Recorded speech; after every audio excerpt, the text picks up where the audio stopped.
People scream for help, saying that it is a demon beast and they need to run. The brunette stands holding a wooden shield and a baton in his hands. He breathes heavily and understands that his name is Yi King, and he has a 0 level. In front of him stands a huge beast, similar to a wolf, to which he inflicted 0 damage, and he thinks that he cannot cope with the demon beast and survives by collecting garbage. Yi King's mouth is bleeding and his eyebrows are furrowed, thinking that people like him with a level 0 are considered a burden in society. The monster opens its mouth and growls, and the guy thinks that he is considered someone completely useless. Yi King swings his club and covers himself with his shield, thinking that he is considered trash. Wooden fragments fly in different directions. The beast grabbed the brunette's shoulder, breaking his shield. The guy thinks that of course they can say that he lives like garbage. His eye opens and glows blue. He swings the club at himself and shouts that he will never die like trash. He dealt fatal damage to the wolf spirit, dealing 1 point of damage to it. Clouds fly over high-rise buildings.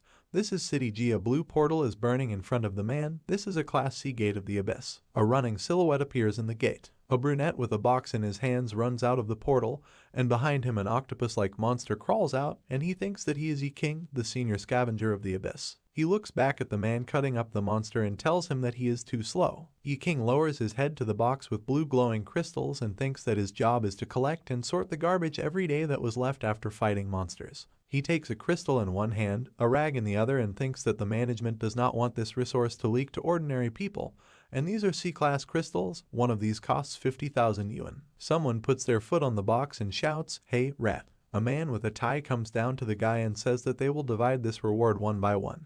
And if he steals even one piece, then not only will he not receive the money, but he will also go to jail, asking if he understood. Yi King lets go of the crystal and says with a smile that the boss doesn't need to worry because he has been working for many years and knows all the rules. The brunette looks around with alarm at the people running out of the portal and thinks that the work of the Abyss Scavenger is performed by those at level 0. If the combat team has not dealt with all the monsters, the lives of the scavengers are in danger, and it would not be an exaggeration to say that this is a dangerous job. He takes the crystal in his hand and exhales, thinking, for returning from the dungeon you can earn 300 yuan. Each scavenger receives 1,000th of the collected garbage. This is about 600 yuan, 30% to the management. In the end there are 540 yuan left on hand, and he says that he has a debt of 670,000 yuan and needs to work harder. The man with the pickaxe turns to the protagonist and talks to him, calling him a rat, saying that there is a job worth 3,000, asking if he is in business, to which Yi King is surprised. Is it really 3,000? Because that's so much. The man stretches out his hand and points towards the destroyed multi-story buildings, asks if he wants to earn money, saying that if this is so, then he needs to hurry, to which the guy screams that he is with them. A yellow bus passes at high speed. Several people are sitting on the bus and talking among themselves, and one of the men asks if they are really going to the shopping center of the city of Xinfeng, saying that the news seemed to say just today that there is a class abyss there, to which the man in the helmet replies that now it's clear why the reward is big, because he heard that people had already been sent there, but none of them returned. Another man turns to them and asks if there is another sub-squad, to which another worker replies that it most likely is. The worker frowns and says that besides, they will need to take away the equipment of the poor fellows who did not return, and the other replies that the capitalists treat people like pigs. Yi King looks out the window at the destroyed buildings while someone asks who allowed them to monetize the abyss in the first place. Business development. Stones scatter to the sides from the yellow portal, and this happened 10 years ago. The gates of the abyss rose from the underworld. Many monsters gathered in a huge pile, and the man came face to face with the terrible creatures. Several adventurers are fighting near the gate, and only a special class of people could defeat the monsters. Several blue crystals shine with a blue light. When the first monster was defeated, people discovered not only magic crystals, but also mysterious weapons. Cards with different items glow in different colors. Therefore, having studied all the continents, man began to study the abyss. The economy changed its direction, traditional enterprises were closed, and all funds went to maintaining a new market niche, the abyss industry. The hand is on the documents with Yi King's photo, and someone says that they cannot accept him with a 0 level. The girl lies in an oxygen mask, while the protagonist, folding his arms, listens as a man shouts to him that they have a hospital here, not a charity foundation, and if he cannot pay for the treatment of his sister, then let him take her, to which the guy apologizes and says so they could wait a couple more days. Yi King's face is dirty and sweat runs down his face when someone yells at him to open the door because he hasn't paid rent for 2 months. The guy holds the documents while the bald man waves his hand and yells at him to get out if he can't pay. The man with red hair opens his mouth wide, shouting that they won't take him. The men look at each other and one of them shouts for him to leave, and the other chases him away with a smile. Yi King sits on a bench, holding his head with his hands. The rain is pouring on him and he thinks that the employment situation is extremely gloomy for those who have a 0 level. They are doomed from the very beginning. A hand holds out a red ticket with the inscription mini loan, which can be obtained in a second. The protagonist raises his head, tears flow down his cheeks and is asked if he needs money. He reaches out his hand and takes the ticket and the voice says that you just need to leave your organs as collateral. Yi King takes a deep breath with his eyes closed. A look of surprise appears on his face when one of the workers turns on him, shouting that he heard that he took out a loan of 1 million and lost everything on the stock exchange, and if he does not pay off the debt, he will lose his kidney. He lowers the bill of his cap when the man adds that he is also paying for his sister's treatment, and the medical bills are now very high. The bus passes under a purple portal and the worker adds that the guy will die sooner than collect the required amount and will have to work as a garbage man until his death. Several adventurers are standing on the ruins and workers get off the bus. A man in a red shirt says that apparently the guys were in no hurry, to which the scavengers apologize. A man with white hair holds his hand on his belt and tells them not to lag behind, because if they die, it is not their fault. The protagonist walks on the ground and someone screams faster. Yi King looks at the abyss gate and wonders what this time. He raises his head and grabs the straps of his backpack, thinking that he will try to earn money and return alive. The guy comes out of a purple portal. He is located in an underground city, a shopping center in Xinfeng, a B-class abyss. Adventurers gather in front of Yi King and he turns around, thinking that this is his first time in the B-class abyss. The girl in the mask turns around at the sounds. Several monsters that look like dogs run out of the corridor. Fear appears on the face of the man with the shield and he screams, turning to Lao Chen.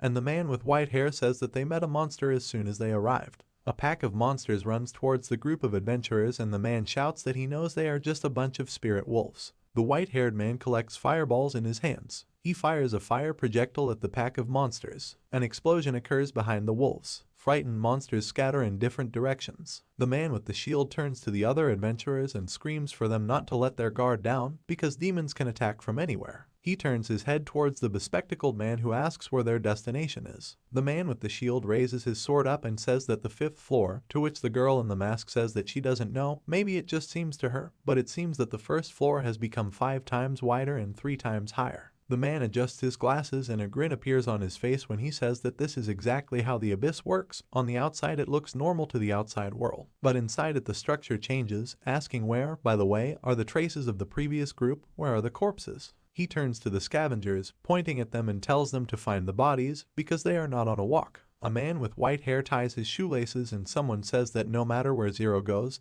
he will only get in the way. Yi King's face appears alarmed. Something hits the white-haired man's back. The protagonist falls to the floor, tripping over it, and he screams for the guy to watch where he is going. Sweat rolls down Yi King's face and a man grabs his clothes as he apologizes. The white-haired man lifts the guy above him and shouts that it really pisses him off when you step on garbage and he thought he was a monster. The brown-haired man turns to the guys and tells Lao Chen not to be distracted because they have things to do. The white-haired man looks at Yi King with anger on his face. He lets go of the guy, dropping him to the floor and yells that if he knows he's trash, then he shouldn't even come near him. The brunette reaches out to his cap and thinks what an arrogant fool he is. He sits down on the floor, raising his cap, and Lao Chen says that they are just a dream team. Yi King walks behind everyone, thinking that outcasts of society, a burden, trash, are the names of everyone who is at level 0. He adjusts the bill of his cap, thinking that there is something they don't know. The guy runs ahead of the adventurers when the system window says that he has 99 experience points out of 100 and will soon move on to the next first level.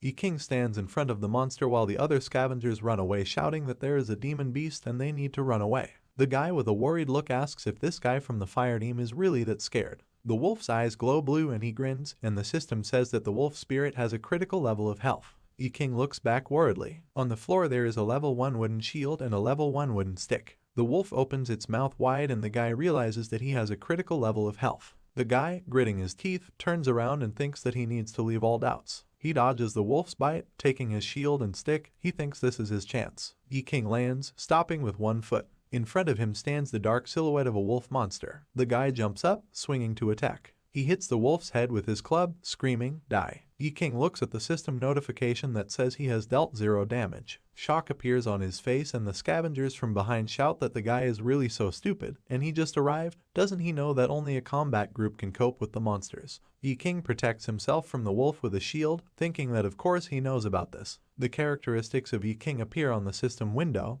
where agility, intelligence, will, physique, and luck are equal to 1. The protagonist throws off his backpack and runs away from the monster, thinking that with such frail equipment he will not be able to break through the defense of even the weakest monsters. He clenches his teeth and looks at the monster, thinking that he still has the advantage. Yi King pushes off the vine with his foot, thinking that he perfectly understands what position he is in. He jumps as the wolf grabs the vine with its teeth. The guy swings a wooden club and thinks that because of this he needs to use more force. Lao Chen stands surrounded by the corpses of wolves and laughs, saying that as soon as the Zeros see the monster, they quickly run away. The brown-haired man holds the crystal and with a smile on his face says that by killing a monster, you can earn a couple of luck points only if this monster is not a demon beast, otherwise everything is hopeless. He waves his hand and cards of different colors with different items appear next to the members of the combat group, and he says that they will take the most expensive items for themselves and leave the rest to the scavengers and let them clean up everything here. The girl in the mask points her finger to the side and tells the boss that it seems like one monster survived. Somewhere in the ruins of a multi-story building you can hear screams about a demon beast and you need to run.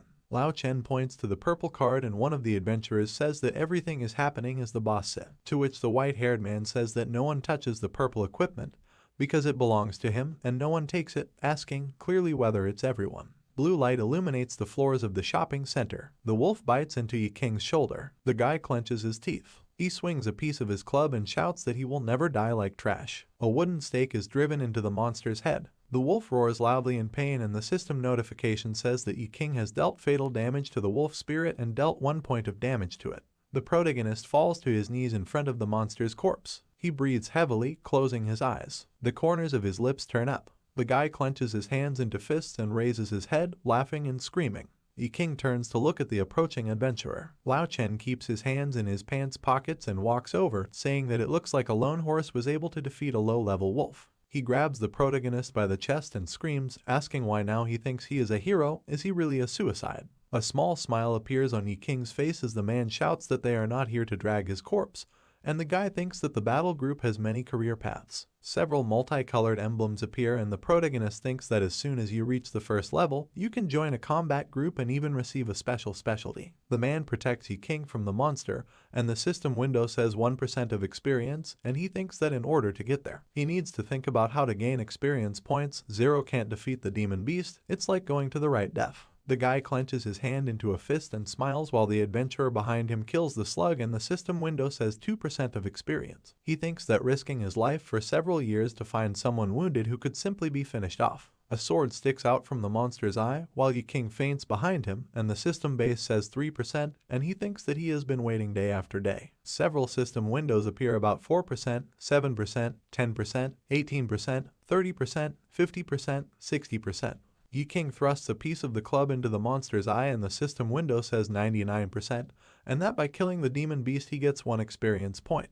100% appears on the system window. The protagonist furrows his eyebrows, blood flows from his mouth and says that this is the only way to gain experience points. The guy smiles broadly with all his teeth and says that these are ideal conditions. The system window appears, and it says 100 experience points out of 100. The system window indicates that the protagonist is moving to the next level. A look of shock appears on Lao Chen's face and he opens his mouth wide, shouting that this loser has really leveled up. Yi King is surrounded by blue flames and the system window indicates that he has reached the first level. The protagonist looks up with a discouraged look and sees that the system window says that he is a scavenger and the first level is the maximum level. Lao Chen looks at the guy in shock. Tears appear on his face and he tries to hold back his laughter. The man smiles widely and laughs, shouting what the hell this is, because even having reached the first level, he remained a scavenger, and even the maximum level that a scavenger can reach is the first. He puts his hand on Yi King's shoulder and laughs, saying that he can't contain his laughter, because such a chance comes once in a lifetime, and she remains a scavenger. Apparently the job is right for him now. Lao Chen stops laughing and approaches the guy, saying that the first level scavenger should hear him, because his friends have already left here,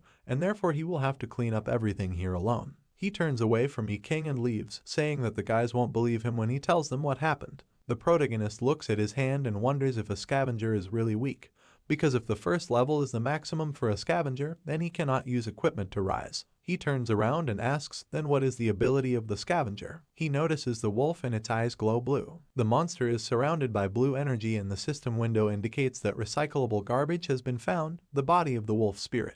Yi King looks in surprise at the system window, which says whether to send it for recycling. Sweat runs down his face and he says yes. Several hands appear behind him, shrouded in purple chains. He turns his gaze to them and is surprised. One of the hands takes the wolf by the muzzle and the guy asks if this is really the ability of the scavengers. He watches the wolf being pulled in by his hands and says that it's creepy and he was just drawn in. King raises his head and the system window says that processing is in progress. Hands emerge from the dark-colored wall and a system alert indicates that the recycling is complete. They hand over a card with a picture of a wolf and the system window says that the guy received a ghost wolf and now he has 3 equipment points, to which King asks that it is really possible to get cards and equipment points from corpses. He turns around and says to open the system summary. The guy turns his gaze to the wolf card and the system window says that you need to have 3 agility points to use the card, to which the guy says only 3 agility points. He touches the system window and adds points to agility, saying that then he converts equipment points to agility points. The card with the image of a wolf glows green and the system window says that all the conditions for using the ghostly dash, a rarity common, have been met and 3 agility points are required, and he has 4, asking if he would like to use it. A bright green light illuminates the protagonist's face and he responds positively. Green streams emanate from King's body. He opens his eyes. The guy looks at his body, asking if that's all there are visible changes. King looks away worriedly when they shout at him to quickly come to them, to which he replies that he is already on his way. His foot hits the floor, creating cracks. Shock appears on King's face and he rushes at high speed, shouting. His foot catches on a root. A rumble echoes through the shopping center building. King lies on the floor, asking if there was such a skill before. He looks up at the system window, which says that the phantom charge is recharging and the guy says that of course it is recharging. The protagonist stands up and takes a deep breath. He opens his eyes. His eyes open wide. In front of King lies a pile of wolf corpses, which are recyclable garbage, and he asks that he can get not only equipment, but also abilities, saying that this is the ability of the maximum level Abyss Scavenger. Hands appear behind the guy and he says that the Abyss Scavengers are incredibly cool. A system window on which it is written that he scored 4 points, another with 3 points, a notification that he scored 3 points, that he scored 2 points. King stands with shining purple eyes as the scavenger behind him drags the corpses of the wolves into himself. A purple hand hands him a small glowing ball and the system window says that the guy has scored 1 point and he says that when he processed the corpse of a wolf for the first time, he received the ability of a ghostly dash and from then on, no matter how many corpses he processed, no new ability was dropped and the points were getting smaller and smaller each time. King points to the side and the purple hands show agreement gestures. He asks that maybe in order to get another ability, he needs to recycle another monster, maybe then there will be more useful things and the system notification says that he gets 1 point. The guy looks at the system window with his characteristics, where it says that she scored 111 points and he says that so far she has scored 111 points. He awkwardly looks at the system window and asks what skill he should level up, saying that he doesn't know when he'll be able to score points again. A wide smile appears on King's face and he says that then he just. The guy holds out his hand and says he will split the points equally. System windows appear next to it saying that it increases strength, agility, luck, willpower, and physique. A text appears in King's system window stating that his strength, agility, intelligence, will, physique, and luck are now 20. The adventurers deal with 2 monsters and one of them shouts that only these 2 monsters remain here. The face of the dead monster hits the floor. The brown-haired man turns to the white-haired man and asks if that guy really changed his job to a garbage man, saying that he didn't even know that was possible. The bespectacled man smiles widely and says that there are 3 hidden jobs that appear every year, but the rankings of the most valuable jobs have never changed, so most of these hidden jobs are just for fun. Lao Chen frowns and says that considering that his maximum level is 1st, he is only barely stronger than 0, so essentially nothing has changed. The brown-haired man takes a step forward and says that he doesn't care and they need to move on, so let them be careful. Light breaks through the hole and someone agrees with the boss. The vines fold into the window towards the sky. The brown-haired man looks at the towering vines. Surprise and alarm appear on his face. A dark silhouette hangs on the cross. It's a skeleton with vines coming out of its mouth. The members of the battle group come closer and the brown-haired man says that the target of their mission has been discovered. These are the remains of the captain of the Falcon hunting group. To which the girl asks how something so large could fit inside the shopping center also on the 5th floor. A man in glasses raises his hand to the corpse and with an alarmed look says that not even 48 hours have passed since the transformation of the abyss, and the corpses here seem to be 10 years ago, asking if this is really some kind of magic. The brown-haired man turns around warily and asks that they only met weak demon beasts, and the Falcon squad was B+ class, how could they fail? The man's eyes open wide and he screams, no. A disfigured man grabs his leg and he shouts that there are not only demon beasts here. On the TV they show a photo of a purple portal, and the title says that the Abyss has appeared in the shopping center and a Falcon squad has been sent out, and the presenter says that this is urgent news. The transformation of the Abyss has occurred in the shopping center of Xinfeng City, reaching danger level B, and there are currently 27 people declared missing. Fear appears on the brown-haired man's face and he shouts to everyone to get ready. The adventurers take a fighting stance and someone shouts that it is an ambush and they are surrounded. Lao Chen emits magical fire and hands and shouts that as soon as he asked where the corpses were, they appeared. The brown-haired man hits the monster with his shield and shouts that the low-level demon beasts were only there to bring them here. Behind them, the vines rise up. The brown-haired man with a frightened face says that this is the final boss of this abyss. A purple-eyed tree monster, which is a classic carnivorous abyssal plant, appears in front of the battle group. Lao Chen, with a shocked expression on his face, yells for them to look up. They are attacked by the undead and he shouts that the entire hunting party is now zombies. Yi King holds the blue crystal in his hands while the system base says that it is coming.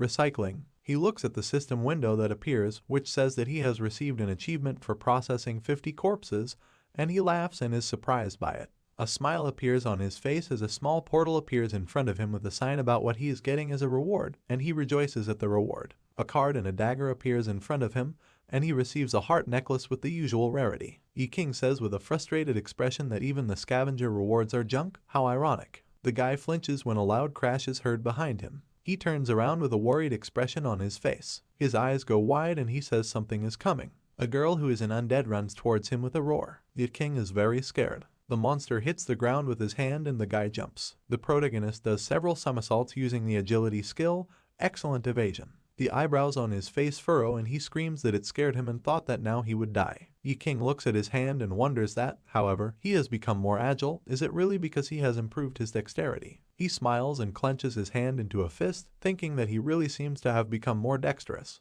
The guy looks at how the undead blow is aimed at him. His eyes open wide. The protagonist dodges an undead attack. Yi King lands on his feet behind the monster. An aura of blue light forms near his leg and he thinks that he has become not only more agile, but also stronger. His foot sends cracks across the floor and he activates a ghostly dash. Yi King raises his fist to strike and shouts that it is his turn. He hits the monster and he leans back out the window and he shouts that there will be more damage from him. The undead are trembling and bleeding purple blood, and the system window says that the strength skill is activated. Yi King broke the enemy's defense, causing him 100% damage. The guy wipes the blood from his face and says that this version of him is simply incomparable. He opens his blue eyes and the system window says that his intelligence skill allows him to find the enemy's weaknesses. The undead's eyes glow purple and the system window says that they are high-level zombies with weaknesses to fire and neck wounds. The monster makes an unintelligible sound. She swings her clawed paw as the guy lunges towards her. Yi King throws his head back, dodging the attack. The zombie jumps and he slides under her. The guy is behind the enemy. He gathers green magic in his hand and thinks that the neck is the weak point. A card with a picture of a dagger appears. Yi King hits the zombie in the neck using the luck skill, activating the dagger, causing the opponent to bleed. The guy jumps away from the monster. The roots on her neck are cut. She falls to the floor and the guy's eyes light up purple when the system window says that he killed a zombie. There is monster blood on his hand with a dagger. The system window notifies that the physique skill is involved, resisting plant poison.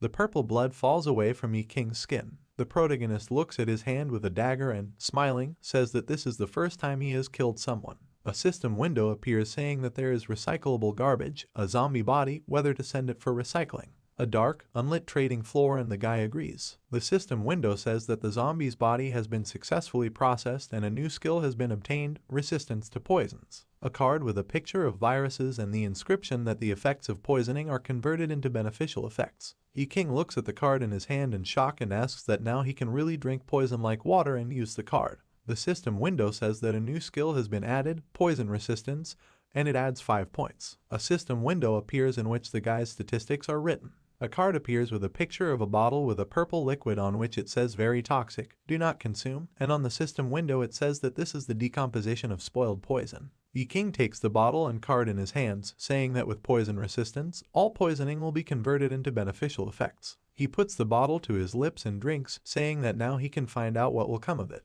A green aura surrounds him and the system window says that thanks to resistance to poisons, the toxic effect is converted into a healing effect and the duration of the effect is 10 minutes. After which the guy says that the wounds never happened and this skill is so powerful and he feels a surge of strength. Yi King puts his hand to the system window with statistics and says that he remembers that the better his intelligence is, the more weaknesses he can see in the enemy, so invest in intelligence. A system window appears with the guy's statistics and he has 40 points in strength, agility, will, physique and luck, and 50 points in intelligence. Several monsters appear behind King. He glances back, wondering if he's missed the monster again. Concern appears in his eyes. He notices a crowd of walking dead and says that there are too many of them.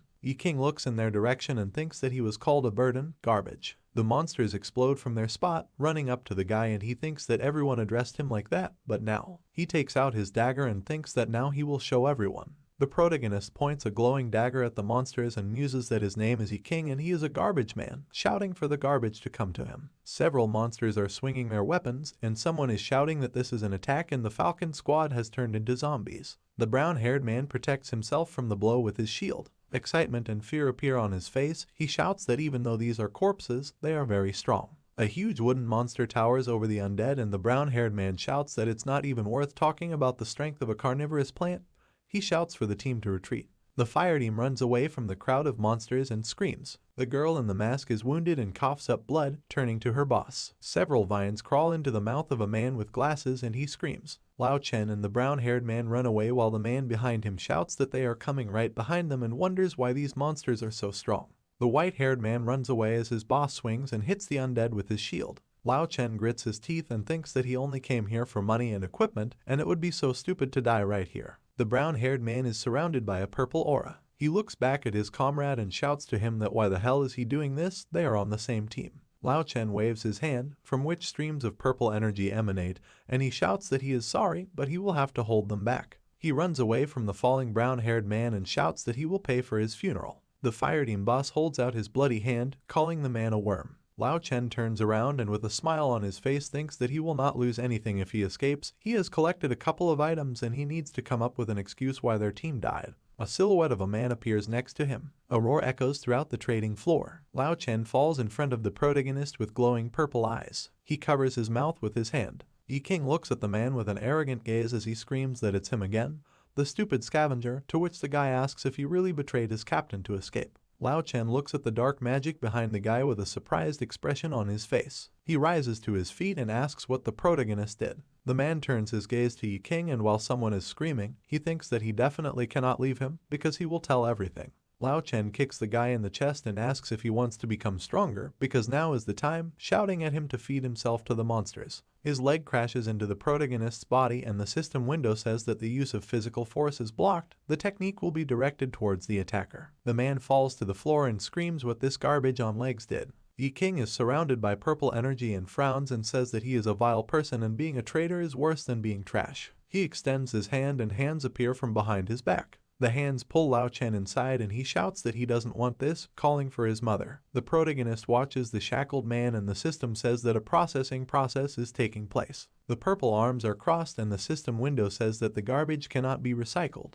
King goes down to the fallen Lao Chen, saying that sometimes you just need to get rid of trash. The card with the image of blue fire and the name of the Spellmaster's 3-minute experience card and the system window says that the garbage processing skill has been improved. The abilities of garbage can be processed with the consent of garbage. The protagonist looks at the system windows with a serious look and asks if silence is a sign of consent, saying that it is very convenient. The system window says the guy used the card.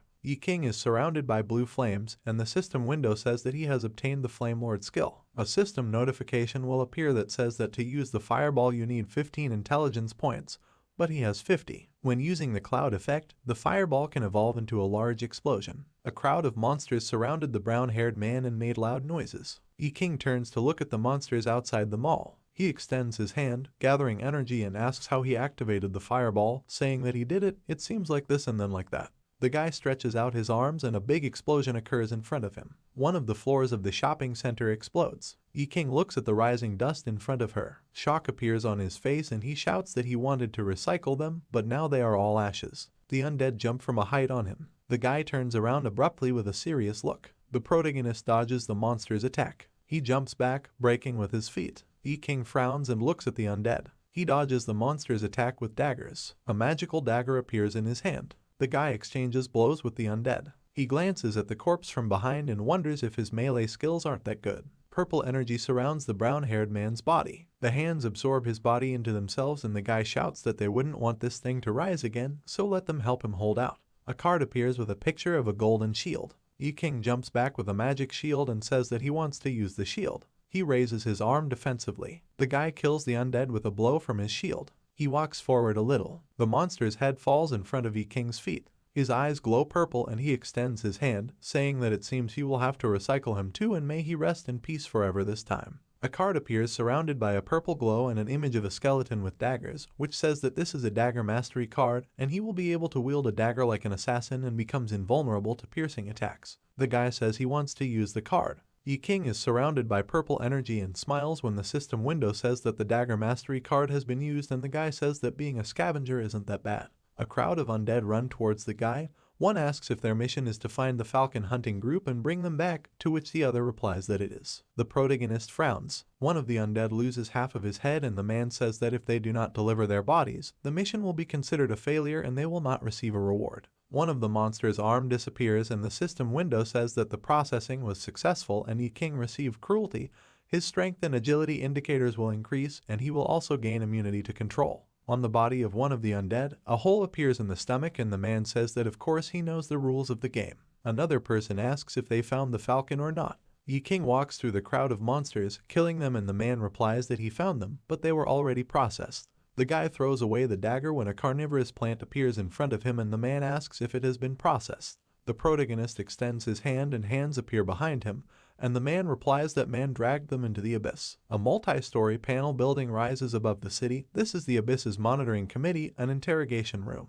Lao Chen sits in front of the two men and trembles when they say that he is the only survivor and that person does not exist. And what is also strange is that when they found the man, his level dropped to 1 and they had never met such a thing before. A crazy smile appears on his face and he shouts that he already said that person processed his abilities, because this is evidence that person is a scavenger. Sweat began to run down his face and he trembled, saying that it seemed like it. Against the backdrop of a cloudy sky, there is a multi-story building and the men say that it has a high level of pollution with the energy of the abyss, probably because he was sucked in and spat out. And because of this, hallucinations could occur because it is suspicious that the player who occupies the position of the main killer in the team survive, to which Lao Chen shouts that he is not lying and is telling the truth, because it was a scavenger. Crowds of adventurers stand in front of a purple portal and this is the entrance to the B-class abyss. And the guy reflects that after what happened he sold all the magic crystals on the black market, but only received about 30%. Because the business built on these crystals has always been a monopoly, so private transactions are considered illegal. So the black market set a tax of 70% and there were barely enough magic crystals to pay off those sharks from his last time. Yi-King stands with his hood on and looks at his hand, wondering if he used his refining ability in front of other people, and how would they not report him to the supervisory committee. A recycling mark appeared on his hand and he thinks that not to mention the fact that he awakened to a hidden profession, they would have locked him up and started studying him. The guy clenches his hand into a fist and thinks that he needs to have time to earn money while he is still free. A man in a red cloak stands in front of the crowd, saying that this abyss has just appeared. Everything is still not fully known, but he hopes that they are aware of the risks, and they will receive double the reward, saying that those who can change professions approached him and signed up, especially those who have a high level. Yi-King points to himself and asks if he really means someone like him, to which the man asks what level he is. He removes his hood and shows his hand, saying that he is a level 1 scavenger. The man grabs the guy by the hand and asks where this loser has so much courage, shouting that he should be with his own kind.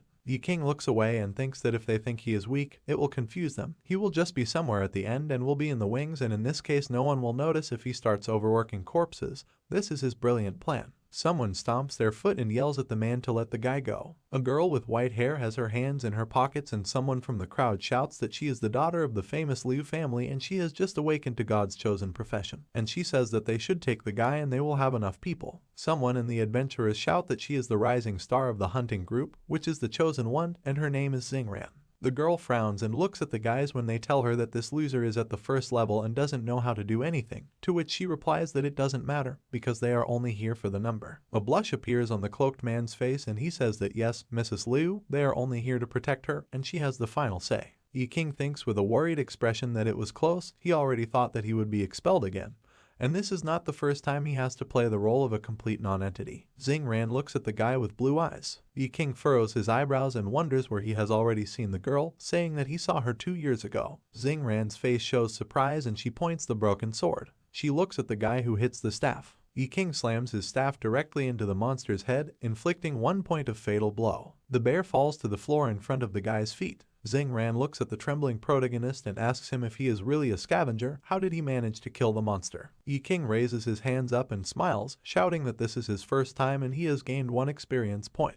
He turns to the girl. A system window appears above him, on which 1% out of 100 is written, and asks if she is okay, to which she shouts that of course she heard that you can raise the level this way, but she has never met anyone who would use this method. Xing Ran looks at him with a worried expression and asks if he really gains experience points this way and why. She looks at the guy in bewilderment when he replies that he naturally does it for the money. Yi King takes the crystals that fell from the monster and says that so many crystals fell from him, if only they were his, and the girl shouts that she doesn't believe him. It's too risky. The protagonist turns to the girl and asks if it's really risky what she's talking about, saying that she's lucky with her profession, but she couldn't even imagine how others have to survive. Yi King squats in front of the monster, saying that she has no team. Does she really care about life and meeting the demon beasts? She just rushes at them, asking, what is she trying to achieve? Xing Ran puts her hand to her chest and frowns, saying that she wants to become stronger, wants to be the first to conquer that place. The protagonist looks worriedly at the girl, asking what kind of place this is, to which she asks why he really wants to change his profession. He points his finger at himself and smiles, saying that he is doing this for the family. He wants to protect the family. The corners of Xing Ran's mouth lift as she smiles and asks his name. The guy smiles and looks at the girl, saying that his name is Yi King. The white-haired girl extends her hand and smiles, saying that her name is Xing Ran, and she is sure that he will be able to change his profession one day. And when this happens, she invites him to her team so that they can conquer that place together. Yi King looks at her hand in surprise. He shakes her hand and says that he agrees, just don't let her stop him when the time comes, to which Xing Ran says that he should first change his profession because she currently has 30 monsters on her account, and so far he has only 1. A man in jackets runs up to the guys and one of them says that they have been looking for Milady for a very long time, asking why she ran into the depths of the abyss and shouting that the scavenger would not even think of approaching her. They take the girl by the arms and lead her away, saying that their boss is furious and almost broke their necks. Yi King raises his head to the glowing object when Xing Ran throws it with the words, catch it. He looks at the magic crystal in his hands in surprise. The girl smiles widely and shouts that this is his first award. Yi King raises her hand and leaves and asks what her name was, like Xing Ran. The man in the cloak hits the guy on the back of the head and shouts that it's definitely Xing Ran, asking why he's standing like a pillar and to go move the crystals, to which he replies that he's going. Yi King looks at the girl with a slight smile on her face and says that she will try very hard not to drag the others down. Xing Ran's face remains emotionless and she says that everything is fine, and the guy takes the equipment and they move out. The battle group goes to the portal when the MS girl screams for them to go and the other guys shout that there is, and so on. Yi King's eyes light up with a purple light and he, holding onto the strap of his backpack, thinks that this time he will try to earn some money and return alive. A card of the golden shield appears in front of him, which he received after processing the boss of the previous group, and he reflects that when he got out of the previous abyss, he mastered the golden shield. The dagger mastery card, which he received after processing the undead, and reflects that he has mastered that too. The card with the image of crossed axes glows with a purple aura and the guy reflects that he also received berserk abilities. Yi King uses a dagger to cut the head of a huge wooden monster, and reflects that he has gained the abilities of an abyss boss. The card with the carnivorous plant monster glows purple and the inscription on it says that it is a carnivorous plant super regeneration. A scheme for upgrading skills appears in front of him and he thinks that now he can choose any profession and there will be no disadvantages. The protagonist reflects that he distributed the additional points evenly among 6 characteristics. In total you can score more than 100 points on each characteristic. After all, he was the one who completely recycled everything suitable for processing in the last abyss. Yi King leaves the portal with other group members and wonders what level would be equivalent to 100 points. His eye glows with violet light and he activates the all-seeing eye, additional perception.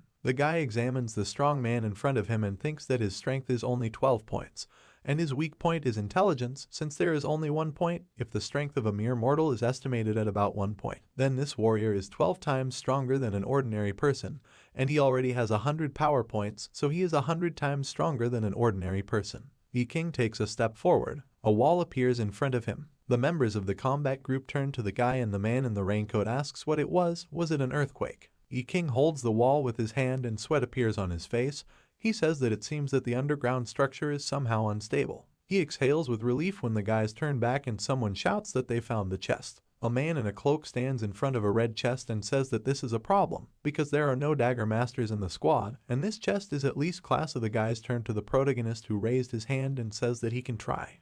King approaches the chest. He opens it and blue cards fly out of it, and he thinks that it was very easy to break into this lock. The man in the cloak looks at the guy worriedly, saying that only a dagger master above level 4 can pick locks, to which King replies that a level 1 scavenger can also handle it because they often find locked chests when collecting trash. The man points to the side and says that they will divide the contents after the mission, to which the guys move away and agree. The brunette girl turns to the protagonist when he takes the stone and tells her to stay here because there is someone ahead who is repenting. King throws a stone and it hits the walls. The spikes sharply extend from the surface of the walls. The brunette looks at the guy with alarm, asking if he's really at the first level, to which he replies that of course, he's just lucky now to stumble upon something he's good at. Traps are often found when collecting garbage. He suffered a lot from them in his time, so now he can figure out where they might end up, which is normal for a scavenger. Ran watches the guys with a serious expression on his face. The fire team members are surprised when a notification appears that the trap test was successfully passed, and the target became more impressive, to which the hero is alarmed to think that this happened due to his intelligence of 100 points. King is holding a green card with a broken normal grade mace written on it, which can be used at the first level, and the man with the cloak says that this is his personal reward and that he should accept it with gratitude, to which the protagonist wonders what it seems in their eyes he is still useless. Someone says that they continue on their way. The group reaches a huge hall, in the middle of which something glows on a pedestal, and someone asks what it is. A secret treasure at the end of the level. It was easy to get here, to which someone else asks what is there really in this abyss. Monsters. A sign flies up above the bowl of blood, which says that this is a reward room. There are no monsters in this room, there are only rewards, and they fell into a special type of abyss. The man warrior takes the stone tablet in his hands, and Ran says that it is too early to rejoice and we need to watch where the monsters can attack from, and the man replies that of all the awards, there is only this stone tablet. He turns around, and the blood in the cup boils when he says that it looks like they have reached the main treasure and therefore they can turn around and go back. The blood from the cup rises up in a column and the system window says that the blood test is starting. King looks at the light area of the blood dome while someone shouts that this is not a reward room at all, this is also a trap. A bunch of bone monsters burst out of the blood and someone screams that this is a bloody nightmare. Ran takes out a sword from his inventory and shouts for them to prepare for battle. The battle group is surrounded by blood monsters. King picks up a dagger and puts on a ring of weakness, which is trash, and says that in order not to burn his skills, he must fight using only 25% of his strength. He stands with a slight smile and remembers how he stood with this card in his hands and asked what the point of the ring is if it only worsens the characteristics, saying that no matter how useless the item seems, the day will come when it will come in handy, and a system window appears on which it is said that the effect of the ring is that its owner can choose how much his characteristics are reduced. Bloody monsters attack the battle group. King's eye is clamped with blue light and an aura surrounds him. He uses the spirit of garbage. While the rest of the group fights the crowd, he jumps and kills several monsters. Ran turns around in alarm and asks if he really did it in just one hit. King walks around the monsters, cutting their limbs. One of the monsters attacks the girl while she is looking at the guy. Ran closes one eye. With one swing of her sword she cuts the monster. Anger appears on the man warrior's face and he shouts that what the hell is this? Just one blow and they are already scattered into small pieces. He looks at the huge bloody monster and shouts that it is suspicious. The bloody monsters take the form of a human warrior, and he shouts that these things have taken human form. This is a bloody nightmare. The natural state is very unstable. Entering into battle with a person, it begins to imitate it and therefore becomes stronger. The man swings his sword, cutting off the monster's head. He looks at the brunette, who tells him that he did well. A headless monster swings a huge sword. The warrior's pupils shrink and he frowns, asking what is happening. The monster cuts off the man's hand with a swing of his sword. The warrior falls to the floor and screams while the monster walks towards him, and the brunette screams that decapitation is of no use. Is this thing really unkillable? The bloody figure raises his sword over the exhausted warrior. The monster attacks a person. The man opens his eyes in surprise. Ran sits on the petrified white monster and says that they are so helpless. She grabs the monster's head. She breaks the monster into small stone fragments and says that this is just a bloody nightmare, and they are so pathetic, she is ashamed of them. Ran furrows his brows on his face and says that they are just trash. A huge bloody monster lunges towards the group. The brunette points a staff with fire magic at him and shouts that they are too fast and she does not have time to cast her spell.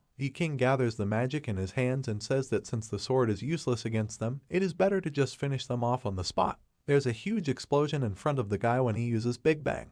The guys from the battle group look at him with painted faces and the brunette asks if it's really a big explosion. It's a C-class spell, how could he use it so quickly? Yi-King clenches his hand into a fist and someone shouts, asking what could this be, a bug? How can a first level player do this? Two blood monsters appear in front of him. They shout loudly at the guy. The protagonist clenches his hands into fists and screams. The monsters froze in place, a state of shock was imposed on them. Yi-King swings his fist, anger on his face, and he unlocks the Berserker state, which adds 100% to speed, strength, and damage. He hits the monster and it shatters into small pieces. The guy looks back in surprise. There's a look of shock on his face as the blood starts to pool back up. A huge blood monster towers over Yi-King. Concern appears on the brunette's face and she asks what is wrong with this monster. The guy has sweat rolling down his face and he smiles, saying that all the monsters have gathered into one big monster. He raises his head to the big bloody king level nightmare, and someone shouts that this is too strong a monster for a B-class abyss and something is wrong.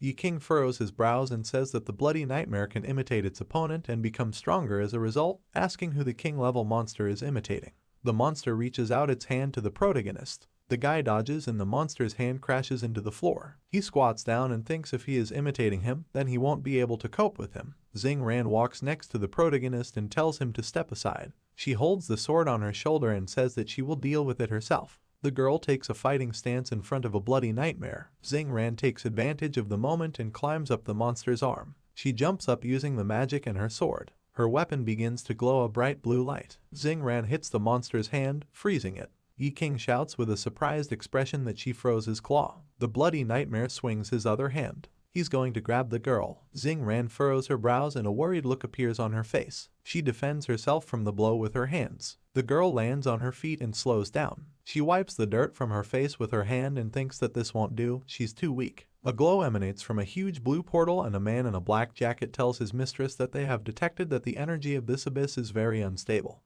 The girl uses her teeth to tighten the bandage on her arm while she is asked if she is sure she wants to go. Xing Ran sits with her arms and chest bandaged, thinking that her goal is to conquer that place, the highest level of the Tower of the End, but her progress is still too far from the progress of her elder brothers and sisters. She stands up and puts her hand in her pocket, thinking that she can't even get close to them. A blue flame ignites around the girl and she thinks that if she is having difficulty clearing the abyss. Her eyes widen and she thinks that she is not worthy of the Liu surname then. A bloody monster hits a huge dome. The guys from the combat group look in her direction in surprise. Xing Ran raises his hand with the flag. She waves her hand, setting the frost flag, and a system window appears, on which it is written that the speed of all allies within a radius of 30 meters increases by 50%.